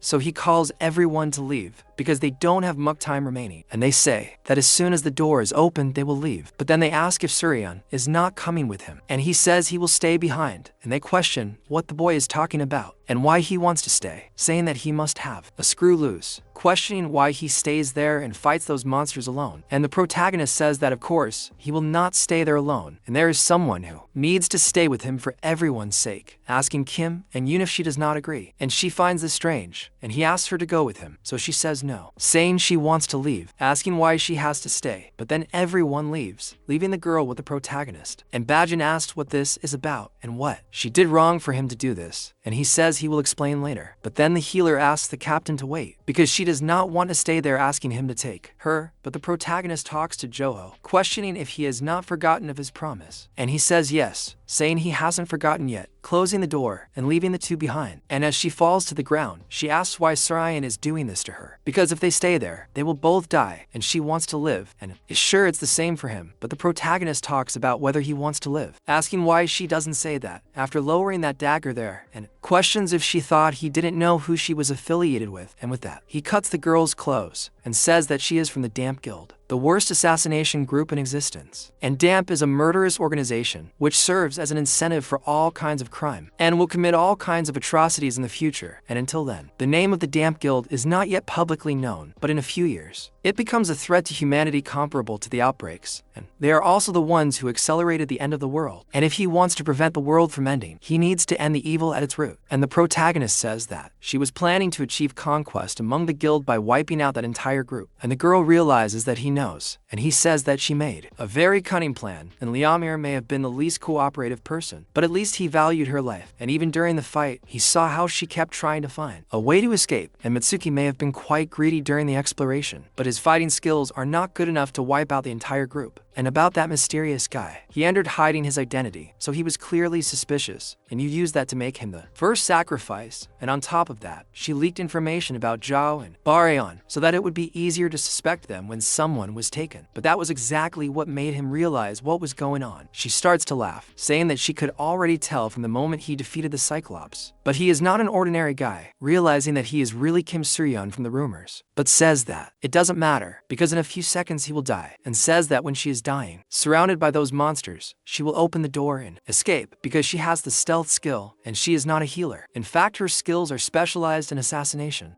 And this was also the skill that allowed him to open the door without them noticing. Then the second route begins, and the girl tells him to try his best. And the protagonist says she wonders about that, and questioning if her ability really hides the smell of blood she has. Then she asks when that happened, with that blood mark on her arm, and then the monsters surround her, and she is finished. And the protagonist now realizes that there are only those things left in front of him, several Cyclops and other smaller monsters, which he goes after, saying he's sorry, but no one will be able to get past him. Yes, the protagonist kills when necessary. That's already a huge point in his favor. And the protagonist alone goes soloing all those monsters, and manages to kill each one with a single sword stroke, he says as expected. And they keep appearing, and there's no end to it. But in truth, he thinks this is better, since the stage was set for him to use that technique efficiently, and he tells everyone to come to him, because he's going to finish everyone off, summoning a little mana in the palm of your hand. Meanwhile, everyone is running for the exit, and they tell them not to stop, because the monsters will continue chasing them. And Laura says she already knows that, but Bagenho talks to Joro, asking if Ian is the one who killed that man with the trap, asking how the hell he knows that. And he says he only got information in advance. Then he remembers the protagonist talking to him when they went face to face. The boy questions questioned what Joro wanted, and he talks to Surian, asking if he is really rank C, and the boy questions why he is asking him that, and he says that in fact Barayan and he talked a little, and the boy is strong enough to finish off the Cyclops with one hand, and they were wondering if he maybe is that ranker Kim Surian from the rumors, and the boy already feels that his peace is in danger. So Joro says that if he is really that Surian, he wanted to ask him if he would take the position of raid captain, because he thinks he is more suited than him for this, and taking care of a dangerous situation like this, and leading the team is just like him, and he asks Surian to answer him, waiting if he is really a rank C, and the protagonist says no, saying that is what he would have said, saying that he is right, and says that he is that Surian from the rumors, and Joro asks if he hid it on purpose, and the boy says that he has his reasons, but he was honest with him because he judged that he is worth trusting. Then Joro asks what he is talking about, and the protagonist apologizes, but he refuses his request because he has to continue being raid captain, and says that after seeing him trying to handle the position of captain, he was sure that he has the ability to calmly direct his allies even in a crisis, and furthermore he does not hesitate to sacrifice for the group, and he is a trustworthy captain and someone much better than him to do this, so he expects him to listen to his request. And Joro asks what request he has, and the protagonist asks if he remembers that he had said earlier that he wanted to tell him something, and says that it has to do with this, saying that soon in that raid a murder will happen, and he is incredulous with what the boy is saying, and the protagonist says he can explain in detail, but he must promise you first, promise they is going to get everyone out of there except him. And he then questions what the boy is going to do, and he says he's going to stay behind, since he went there to catch a criminal, and Joro then thinks about the best rookie in the abyss, and it's because he's that kind of skilled and famous person that it was possible for him to stay behind alone and by time. But even though he's ready for it, he questions himself if he can really take care of the countless monsters in the dungeon, but then he thinks he should stop focusing on that, because even if he's worried, he can't do anything, because someone like him would just be a stone in his way. However, he thinks for a bit, saying that this really won't work. And no matter how much he thinks about it, he can't leave Surian alone, and he leaves asking Surian to forgive him. Then Bagago asks Joro where he's going, and he says he doesn't think he can keep his promise to get the others out of there, and he goes back, going after the protagonist, opening the door with everything, but finding everything burning there, he wonders what happened. Then one of the monsters goes after Joro, but the protagonist uses the sacred flame at the same time, and burns that monster with the flame. And with that Joro is more than surprised, while the protagonist is also surprised that he came that way, seeing other monsters coming towards him, and in that he uses the flame again on his sword cutting, and burning the monsters in one, and Joro is left open-mouthed seeing that. And when the boy falls to the ground, Joro runs to Surian, but the protagonist talks to him questioning why he came back, because he thought he told him to get out of there, and he says it was bad, because he couldn't bear to let him go back. But he asks with Takwinho and E1, and he says that they took care of him, and in fact, to be exact, the monsters finish it off, and he says that he came back in a hurry, but he had already cleaned everything, and says that he didn't help at all, but he says no. He says that he can still be useful, because that's where the wave really begins, and that portal starts to change and become more threatening, and a lich appears from the portal, and he says that it's finally the appearance of the final boss, and that's where things are going to get ugly. And seeing that thing, Joro wonders what the hell that is, and he says that as he said, it's the boss of the dungeon, and he questions if he's saying that the boss is a skeleton monster like that. But then the boss talks to him, because calling him a skeleton monster is kind of rude, and he's even more surprised that the skeleton talks, so he says that he would like him to call him by his title, instead of something that displeases you like skeleton. So Joro questions what title that is, and the boss introduces himself all cocky as the priest of darkness, a lich, all cocky, but the protagonist tells him not to act like that when he only gives him the tail powder. But Joro doesn't really understand what the boy is saying, and the protagonist says that he is not a real lich, and to be exact, he is a creature that managed to partially become a lich, and the count and density of the magical power of a real lich is on another level. But the boss does not accept this, asking if he thinks he would fall for such a pathetic provocation. But the protagonist goes back to insulting him. Test of the tail. Weakling. Fails. Keeps barking, and does not die from his windpipe, and fake lich. And the lich, seeing the boy tear him apart like that so much, he gets very angry, calling him an arrogant wretch, saying that he will end him and feed him to his monsters, invoking his magic, and bringing the monsters back, even though he was burned. And then Joro notices that the bodies are rising, and the protagonist thinks that even if he is only a half-lich, he is still a lich, so he is able to command the dead. And the reason why the Adanjo changed to yellow is probably due to his effect, and Joro wonders why he had to provoke someone like him. But the protagonist says he did it on purpose, so he will focus on him first. Then he summons the sacred flame on his sword, and makes a circle around the two of them, and Joro is surprised, while the protagonist tells him that he does not want to be rude, but he is not at a level that can can face those monsters and it will not be easy to fight while he protects. He becomes down because he understands what the boy is saying, and the protagonist says that the undad should not if he can get into that circle. Then he just has to attract the monster's attention without leaving. But he asks what the boy is going to do, and the protagonist says that his opponent is that guy up there going all out for the lich. But when he attacks the monster, he gets out of his way, and the boy is surprised, falling without being able to hit him. And the lich makes fun of flying around there lying down, full of swagger, saying that he is fast for a human, but he won't be able to touch him. And the protagonist questions if that was a teleportation, because licks are not strong creatures in hand-to-hand combat. They tend to be the type to create undad in open distance, and also avoid direct combat, and all this to hide their biggest weak point, which is the life crystal on their forehead, and the mana stone is their life source, and licks need to distance themselves to protect themselves. So naturally, they develop the ability to teleport to meet their needs. But this means that as long as you follow these movements, you can kill him without any problems. He leaves with everything towards the monster, but the lich gets out of the way, appearing right on top of the protagonist, and he notices that he used the cloak to create a momentary blind spot and is already on top of him, creating a Rasengan, throwing it towards the boy who receives it squarely, but activates the sacred fire to end those rays, making an explosion in front of the lich. Then as he flies, he sticks the sword in the ceiling to be able to hold on. He wonders if he finished off that monster, but the lich smiles again, thinking about the sacred fire, saying that if in fact it would be able to inflict a critical hit on him. But even so, what use is an attack that doesn't hit him? And he continues to make fun of the protagonist, laughing down there, and the smile gets frustrated because he thought he had hit him, and he thinks he's still not good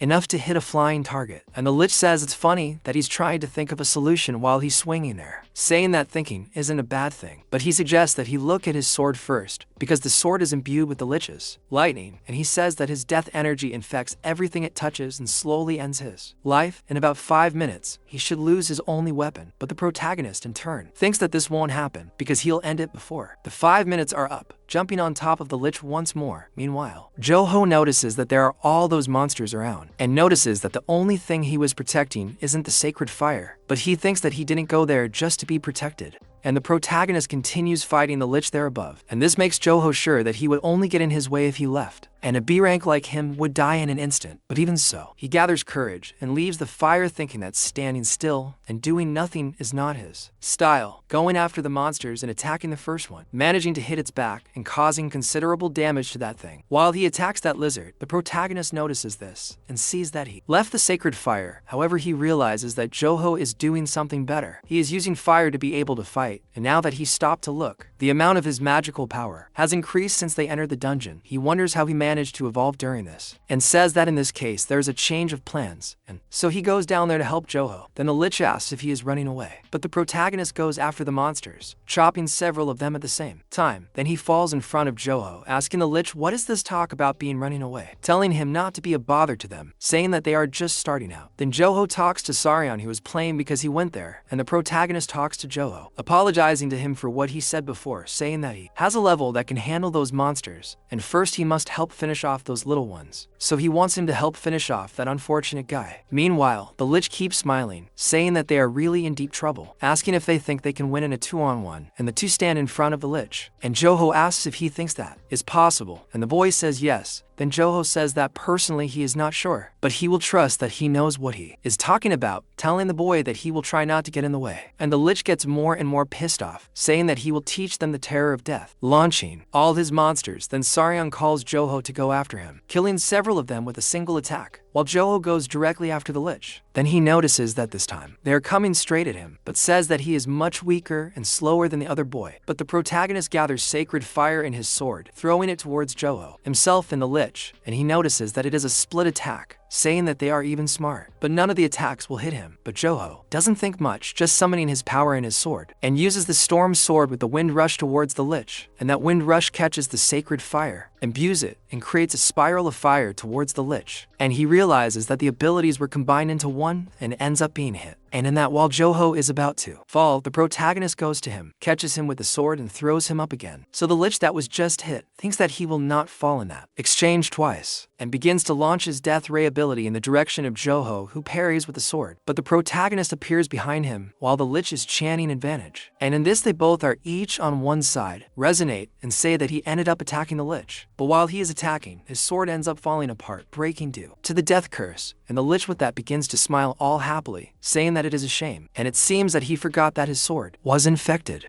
with the energy of death, and asks how he plans to give him defeat without a weapon. But he asks who said that only he has a sword, and they smile behind his back. He ends up hitting the lich, cutting his breaststone, and with him being cut in half, all that is left is to scream, despair, and end up dead falling to the ground. And the protagonist says that when he started to fight with Joho, he knew that the lich would think he would dare his bait, and that is why he was much more focused on his movements than on his, and he thought he would be able to defeat him when his sword broke. But since he decided to fight with Joho, he planned to let him deliver the final blow, because he predicted that he would be able to pierce thanks to his underestimation. And even crawling on the ground, the lich says that this is not the end, and says that when darkness extinguishes the sun, their king will be reborn. But even so, he crumbles into dust, and he continues saying that their king will banish them to a realm of pain. But in this, the two just watch while Joho asks if it's over, and the protagonist confirms that it is, and thinks to himself that it's over. But his final words are giving him a bad feeling. After all, he spoke of his king and that shadow up there. Good thing, right? And after all the trouble, they somehow managed to get out, but they're left wondering what they should do about it, with everyone giving interviews in front of the portal. And then the reporter asks Barian what happened to her companions, and she says she hopes they get out alive, but they might already be dead. And she starts crying desperately, even throwing up her snot. And Jorhu thinks it looks like Barian called the rescue team, and that's a bit difficult, so he tells the protagonist that he can't reveal his identity, especially the fact that he really is Kim Suryeon from the rankings, and he says he knows it will leak someday, but for now he doesn't want to get involved in trouble. But then Jorhu says he's going alone, and the protagonist questions if he's going to do that in this mess, and he says yes, saying it's good to make excuses and solve problems, since he took care of Barian's mess several times. But he says there's one condition, and a part of the reward he gave before, he wants the protagonist to take all of that, and Suryeon is surprised that he wants to do that. And he says that this much stones and ether would be worth a few 100,000, talking to Jorhu, but he says that even if he earns less, since he is a rank B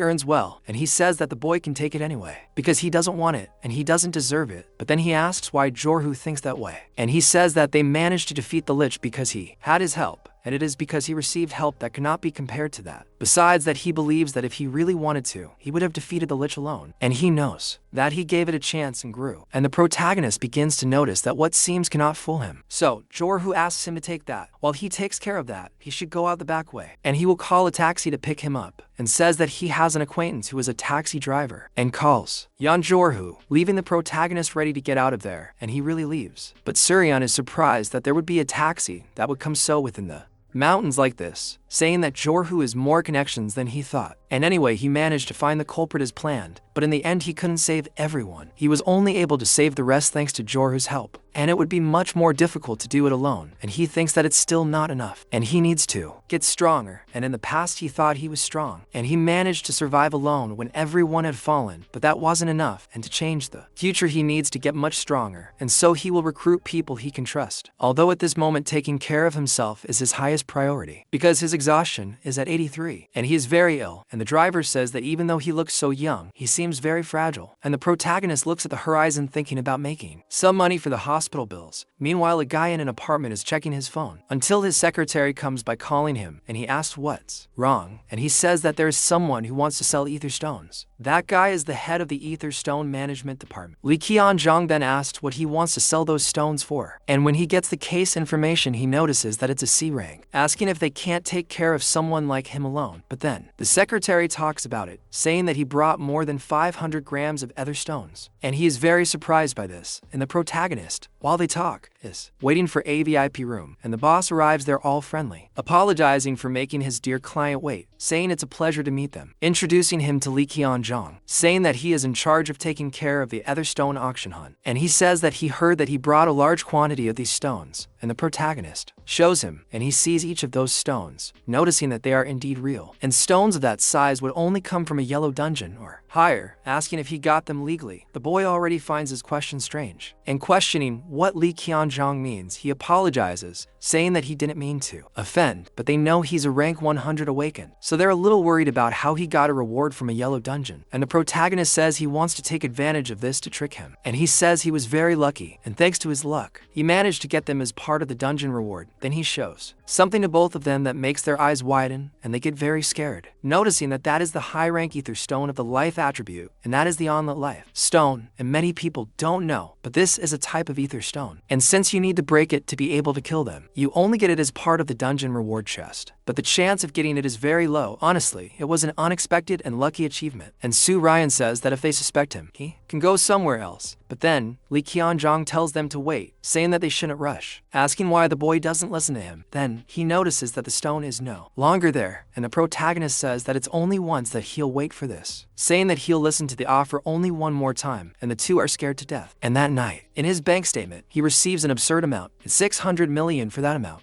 And he thinks they got the price right. And even though it's going to be nothing but garbage when the apocalypse comes, he still needs it now. Because it's good that money won't be a problem for a while. And the best part is that he doesn't have to ask his mother for money anymore. And he tells her that he's back, and she runs to him, happy that he returns safely. But when the protagonist looks at her, he notices that she has a bruise on her face while asking how his trip was, and he sees that. He is surprised in a very bad way, and he is horrified looking at her. Then, she says that he had told her that he would come home early, and dinner is not ready yet, asking if he had fun with his friend, and says that his face is very thin. But he calls his mother asking about that bruise, questioning what happened, and she says that it was nothing, telling him to calm down, and asks if he knows the restaurant she works at, saying that she got hurt while breaking up a fight between some customers, but he is dying of anger, asking why she doesn't stop working there, and says he doesn't think she should keep taking so many risks. But she questions what he's talking about, asking if he won't be going to college soon, and says that he has to at least earn enough money for tuition, and she couldn't create such a healthy environment for him, but she wants to give him as much support as possible like his mother, and he's always been her pride and joy in the end, so she wants him to be proud of his mother too. Come on, what a badass character, what a fucking badass relationship. This kid has to give the world to this woman, I swear. If he doesn't, I'm going to Korea and beat him up. And he's more than surprised to hear those words, because he remembers his early childhood and his original mother asking him if he thought he could be the strongest awakened just with that much mana, throwing all the results at the boy's feet, telling him to try harder, and he needs to become a decent son. After all, he's destined to be a hero. So while he's dreaming, she calls Soryu. Calling him comes back, asking if he's okay, and the protagonist thinks for a bit, talking to his mother that he has something he needs to tell her, and sits with her at the table. And she is surprised that he isn't awakened, asking if he is talking about that thing that appears all the time on TV. He says yes, and with that he can earn good money, and the awakened also has a good reputation in society, so his plan is to work as an awakened and not go to college, and apologizes to her, because he should have told her this before. He didn't want to hide it from her, and says he wanted to tell her from the beginning, and she is surprised by him, asking if this is really what he wants to do, asking if it is not just because of the money and social reputation, but from the bottom of his heart. She questions if this is really what he wants to do, and the protagonist remembers the future, saying yes, saying he really wants to do this, and she says she understands. And he asks if she's not mad at him, because he thought she would be mad, since he hid this from her for over a year. And besides, it's a dangerous profession, and he thought he would be worried and mad at him. But she says yes, that she is worried about the boy, but seeing how he hid this from her for over a year, he knows she won't change her mind. She'll just get mad at him, and she doesn't want him to change his life by force, and she just wants him to make his own choices and be happy.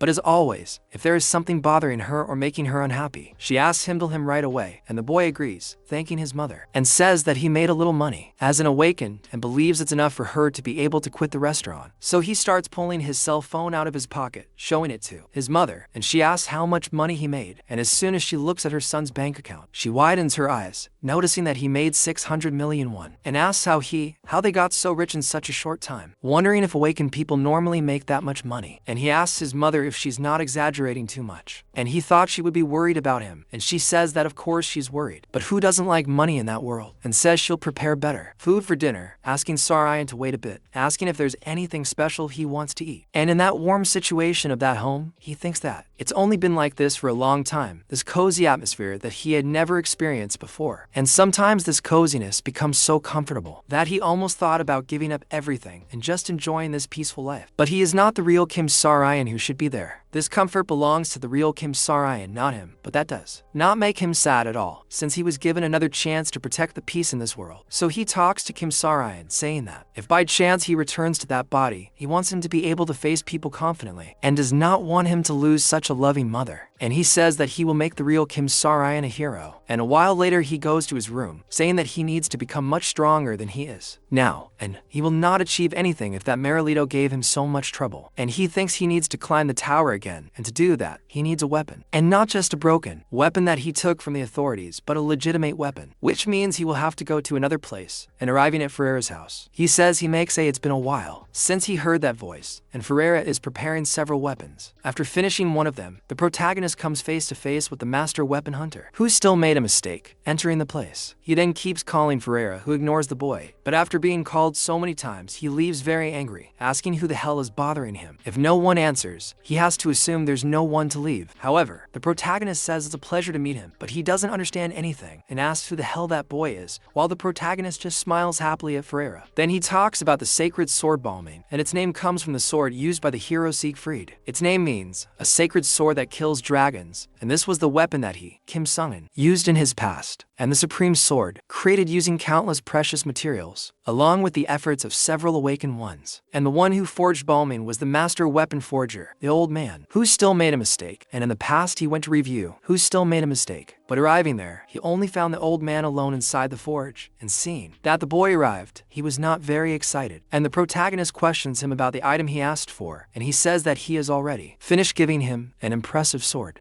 And he says it's one of the best swords he's ever made. Then the protagonist talks to Tadero, saying he can't accept this sword, but he asks how so, and he says he already knows that the materials he was saving for his supreme work of art were used to make it. Then he notices that the boy already knew, and the protagonist asks how he can accept it like that, since he didn't even receive payment for the service, questioning how he would simply accept an item that contains all his treasures. But Dairo speaks to him, saying that lately everyone is calling him a hero, and the legends about him are so great that they have already reached him himself. And even though he spends all his time in his workshop, that he remains isolated in the mountain. But the more the legends about the boy increase, it seems that his life becomes more complicated, and asked if he doesn't think this is unfair, because even though no one has done anything for him, people expect him to help them unilaterally, and he has to live always fulfilling the expectations of others. While his expression becomes increasingly serious and sad, and the boy has no way to counter this. So Dairo speaks, which is because he is the only one who can do it, and that's why he decided to create an unfair relationship like that. And just as people can want his help without giving anything in return, someone can come and help without asking for anything in return too, because making a good weapon for him is something only he can do. So Dairo was his master forger, his benefactor, and one of the people he couldn't protect in his past life. And currently he is in front of this Dairo, saying that it's been a long time, and this time he will protect him. And the protagonist says it's a pleasure to meet him, introducing himself with Sue Ryan, and he says he doesn't know the name, asking if he is some famous person or something, questioning how he found that place. And he says he heard that he makes weapons for the Awakened, but then Dairo asked who said that, saying he doesn't make weapons for just anyone, telling the boy to disappear. And he says that was exactly what he expected to happen, because he is always the same. And he says he came prepared, saying he brought materials, and receives no answers until the old man goes to him, saying that he thinks he can at least take a look at those materials. And the protagonist notices that he faked his bait, and inside he shows the materials to Dairo, who is surprised, and he says that it is exactly a highest rank ether stone, and that was the other item he got from the elite reward chest, the highest rank ether stone. It is an item almost impossible to get at this point in time and in his past life. The highest rank ether stone was only discovered after the outbreaker of the Guangzhou dungeon, and that was the other reason why he needed to attack that dungeon. And this ether stone has many uses, but they really shine when they are forged into weapons. He questions where the boy got that, but Sorian asks if it really matters, and the old man says that of course it doesn't, asking what he wants. And the protagonist says that he wants a sword and would like him to make a powerful sword for him. And he says that he thought he was some kind of stuck-up brat, but if that's what he wants, he went to the right place, saying that he doesn't need to pay, since he brought sensational material, and thinks that first they have to sign a contract. But the protagonist says that they don't need that, and then Ro asks why, questioning if he's crazy, also questioning if he doesn't know how valuable this thing is. And he says he is well aware of this, and he completely trusts the old man, and knows that he wants the forging process of that sword with the ether stone, and not the sword itself. So the old man starts laughing, saying that he is quite funny, and that he liked the boy, saying that he will accept his request, and will make the best possible sword that matches that material. And the protagonist agrees, asking him to do his best, and says that it will take some time to make, and if he needs a weapon until then, he can pick up anything useful there in the workshop. And the protagonist actually picks one and goes home, and remembers that he will need a production period period of 10 months. He already expected, but it is still a long time, and at least he got the sword that looks good. And as expected of the old man's work, it is already useful, and he thinks that all that is left is to advance in the abyss. And he enters the place, going again to the Guardian, and arriving there, the Guardian realizes that the boy passed, and he begins the approval of the 11th floor, returning home, and going up floor by floor, each time being the first, and goes up to the 14th, 15th, 16th, and so on, even with difficulty, overcoming each of the floors. And so half a year later, Joho is in a very bad situation in a hospital bed, and Barian tells him that he is an idiot, because he will be there for 6 weeks to fully recover, saying that he should have taken it easier, but he says that it was not as easy as he thought it would be. But she says that out of nowhere he said he was going to challenge the tower again, and even increase the difficulty to the 5th, asking if he was not trying too hard, and says that he ended up with only an injury this time. But what if something serious happened? But he says he can't give up just because it's difficult, and with that attitude, he'll never reach that boy. But then he gets a call asking who's calling him. But as soon as he sees it, he realizes it's Soo Hyun, and the protagonist talks to Joho, saying it's good that he answered and it's been a while, saying that if it's okay with him, he has a favor to ask him. And so, the protagonist says he asked Joho for 3 things. The first was to see if there were any good buildings in Siam for the awakened to live in. And since he got the shop for his mother, he needed a good place to live and be independent. And the second request was about the damn guild, and there's no way the news of the Wanzhou dungeon hadn't reached them yet, and that G1 might have been the end of that. But they might wonder why the guild member died without fulfilling his objectives. And because of that, he was worried that it would be dangerous to pursue them. But Joho says it's okay, and he'll be careful not to get caught. And the protagonist says that from what it looks like, he can stop worrying about it, so he asks the boy to leave it to him. And besides, the third and final request was about him, saying that on December 24th there will be a crash in Eni, and he says there will be at least hundreds of thousands of casualties, and it will be an unprecedented disaster. But Joho asks how the boy knows that, and he says he can't go into details right now, and he assumes he's asking him for something difficult, and he can refuse if it's too difficult, and he won't blame him, and he said that because he wants to, and Joho trusts him, and he says he's already told him that too, saying he'll do what he can, and the protagonist agrees with that, saying that he will leave everything in Joho's hands. And how much to the last request? He talks about the disaster that will soon happen in Eni, saying that he asked for help to stop a green Danjon break, that there is not even half a year until Christmas Eve, and he needs to get much stronger before the Enian incident, and he will get the sword back from Daiho soon, and if he can pass the approval on the 20th floor, he is sure that he will be able to stop them, and of course if he can complete the 19th floor perfectly, it will be even better. So, he arrives at the 19th, and faces a desert in front of him, and falling there, he sees several monsters around a group of people, and there are rats there, and the system tells him that he is in the rat's den, and he must survive and escape, and the protagonist realizes that there are really a lot of them falling near those things, scaring everyone. And the monsters look at the protagonist, and he notices that those are bones of something, and it looks like they were completely cleaned a while ago, and he thinks that those guys must be hungry, and in the eyes one of those things, he must be pretty hot, so the rats go after him, but the protagonist kills them all in one go. However, one of the rats manages to jump on top of the boy, attacking and tearing his clothes, but he manages to finish off everyone nearby. He notices that he's let his guard down, wondering if it's poison or something else, but no matter what it is, it seems like it's going to hurt a lot if they bite him, and they all come at him again. However, the protagonist uses the sacred flame to kill everyone in the area, then jumps on top of one of the bones, noticing that they're not walking alone, but there are a lot of them, and it's going to be a waste of mana to keep using the sacred flames. After all, he doesn't know how many there are left, and if he could finish them all at once, it would be better. But then, the rats start climbing the bone where he is, and the protagonist has to jump away to avoid being bitten, and he thinks he doesn't even have time to create a strategy, killing the rats and seeing others gathering together to be able to climb up to him, and he descends over the bone, cutting everyone he can see, until he finds a hole in the ground, and notices that there are cracks there that is paved, wondering if there is an open space down there. And he realizes that there is only one way to get it using the sacred flame, throwing it into the hole to be able to open it, and going there to finish everyone at once. So with the sword stuck in the ground, he uses a kick to simply break the hiding place, and entering there in his lair, and after opening that crater in the ground, he goes down to the basement, finding a lost ruin, and when he looks around, he notices that it seems he was right about the open space, and bets that that is the true place of approval. Then he sees a rat there, noticing that only he survived, but he questions it because he seems afraid of something, and the rat simply runs away, and ends up stepping on a trap, activating it, and being impaled with thorns, and the sprout begins to realize what that place is about, and several torches light up around him, illuminating his entire path, and he begins to realize that shit happened, because he knew that this wasn't going to end with just rats, and as expected, there was one of those things there, and it seems to be a basilisk.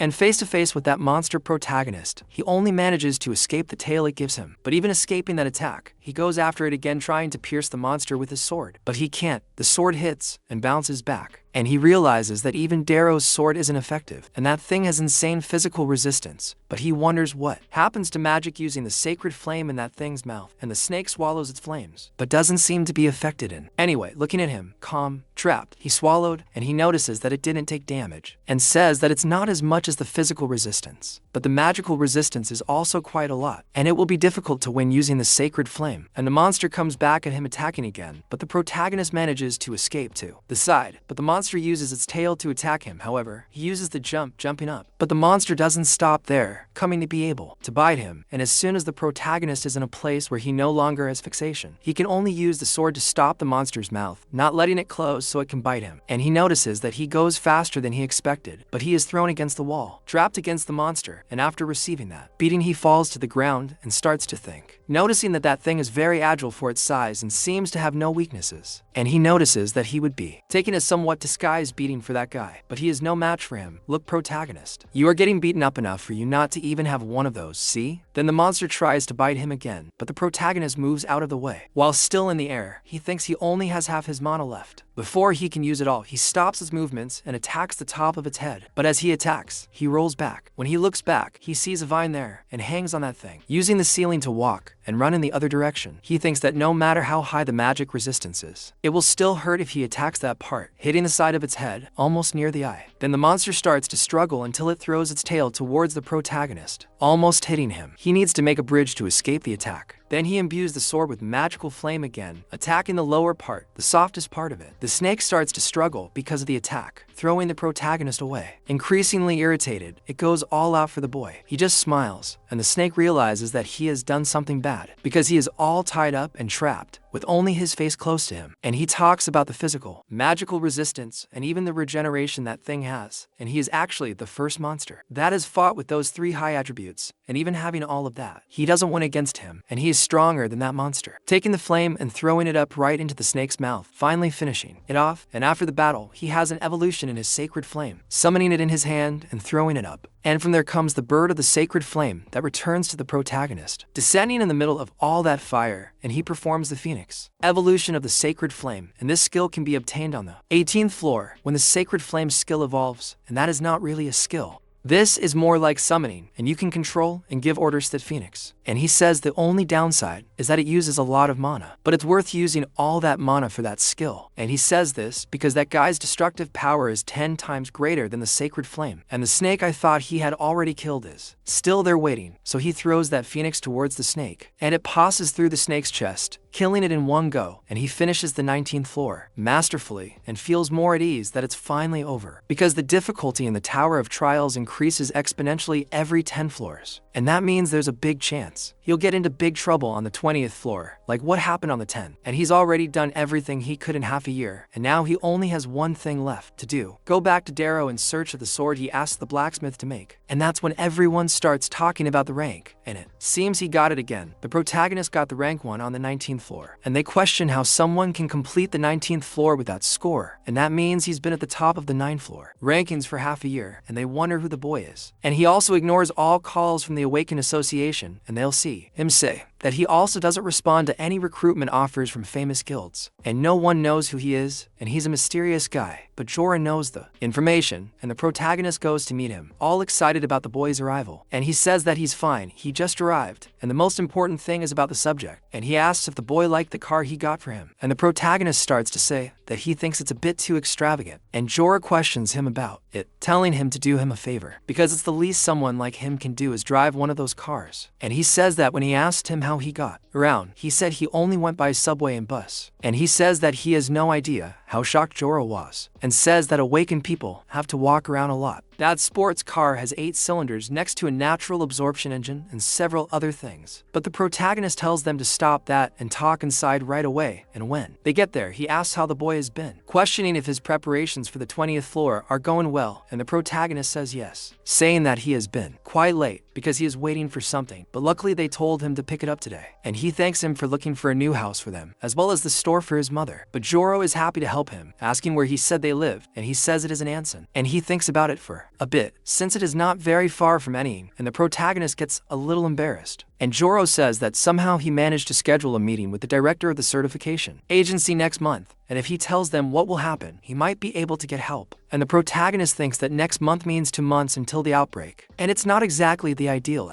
scenario, but he asks about the dump guild, so Jor says he's been keeping an eye on them, but hasn't gotten much out of them, and it seems they're very good at hiding their activities. And there's been an increase in deaths and disappearances of awakened, but the result is harder dungeons appearing recently, so he need not suspect Mick of this. However, there was a strange case recently where the awakened suddenly died in the middle of the street, and the autopsy showed that it involved poison, and the protagonist thinks about it remembering the guild leader Ars, and he asks if there is any way they can take a look at it, because he feels like they would get something if they follow this trail. So Joro agrees to do it for the boy, and asks him to be careful when returning home, and the protagonist goes to the car thinking that there are only 3 months left until the outbreak in Anhang, and he says that Joro is doing his best. But this whole situation still seems pretty dire, with the guild leader Ars still having Choi in his hands, and he says that what seems to be the safest option is to do it alone. So he goes to the blacksmith, and arriving there, he notices that all the weapons there are of high quality. So the blacksmith thanks him for waiting by bringing the weapon, and says that it was difficult to do all this because of how good the materials were, but that it just made everything more fun, and says he can guarantee that the specs are great, so he shouldn't worry, telling him to go ahead and take a look. And when the boy picks it up, he realizes that it's an excellent sword, and it's more normal than the Baiming, but from the moment he picked it up, he could tell that sword is alive, and with that, he throws the sword that was in the sheath up high, and lets it fall on top of the sword he just made, and when the sword touches the other, it breaks at the same moment. He realizes that the greatest degree of sharpness and durability is there, and it can react to his mana and discern exactly what he wants to cut or not, and that it is a perfect sword. And with that, the blacksmith asks if he thought of a name, saying that the sword is his now, and he should give it a name. And the protagonist says that she will be called Gra, the dragon slayer, and he questions about that, asking how, like 100 or 200 grams, questioning what that cheesy name is, because he didn't like it very much. But the protagonist explains about Gra, saying that it is another name for Baiming in northern European countries, and he can't use the name Baiming again, but he doesn't want to resist the meaning of the name of a sword that kills dragons. After all, he's going to fight one. So at night he says he's going to the old man, and he asks if he's already going, asking why he doesn't have some tea before leaving, but he says that next time he will do it, because he needs to go straight to another place, and in a fortress far away. A guard is watching over the place, until someone touches him on the shoulder, and he turns quickly, but notices Commander Maximin, so he apologizes for scaring the guard, asking how the border patrol is going, asking if there is a problem, and he says no, and everything is fine. But Maximin says that he must be tired, saying that he needs him to work on the gold just a little longer, because if the Oldring Kingdom launched a surprise attack against them, the entire castle would be in danger, and he agrees with this, telling him not to worry, as he will do his best. And while the guard leaves, Maximin keeps thinking that it's been a month, and the situation inside and outside the castle is terrible, and if this continues, the commoners will be the ones to suffer, and he wonders what they should do now. But in that, someone appears there, telling Maximin that he has a lot on his mind, and he gets scared, looking quickly, and asks if that guy has arrived, calling that ultra-suspicious guy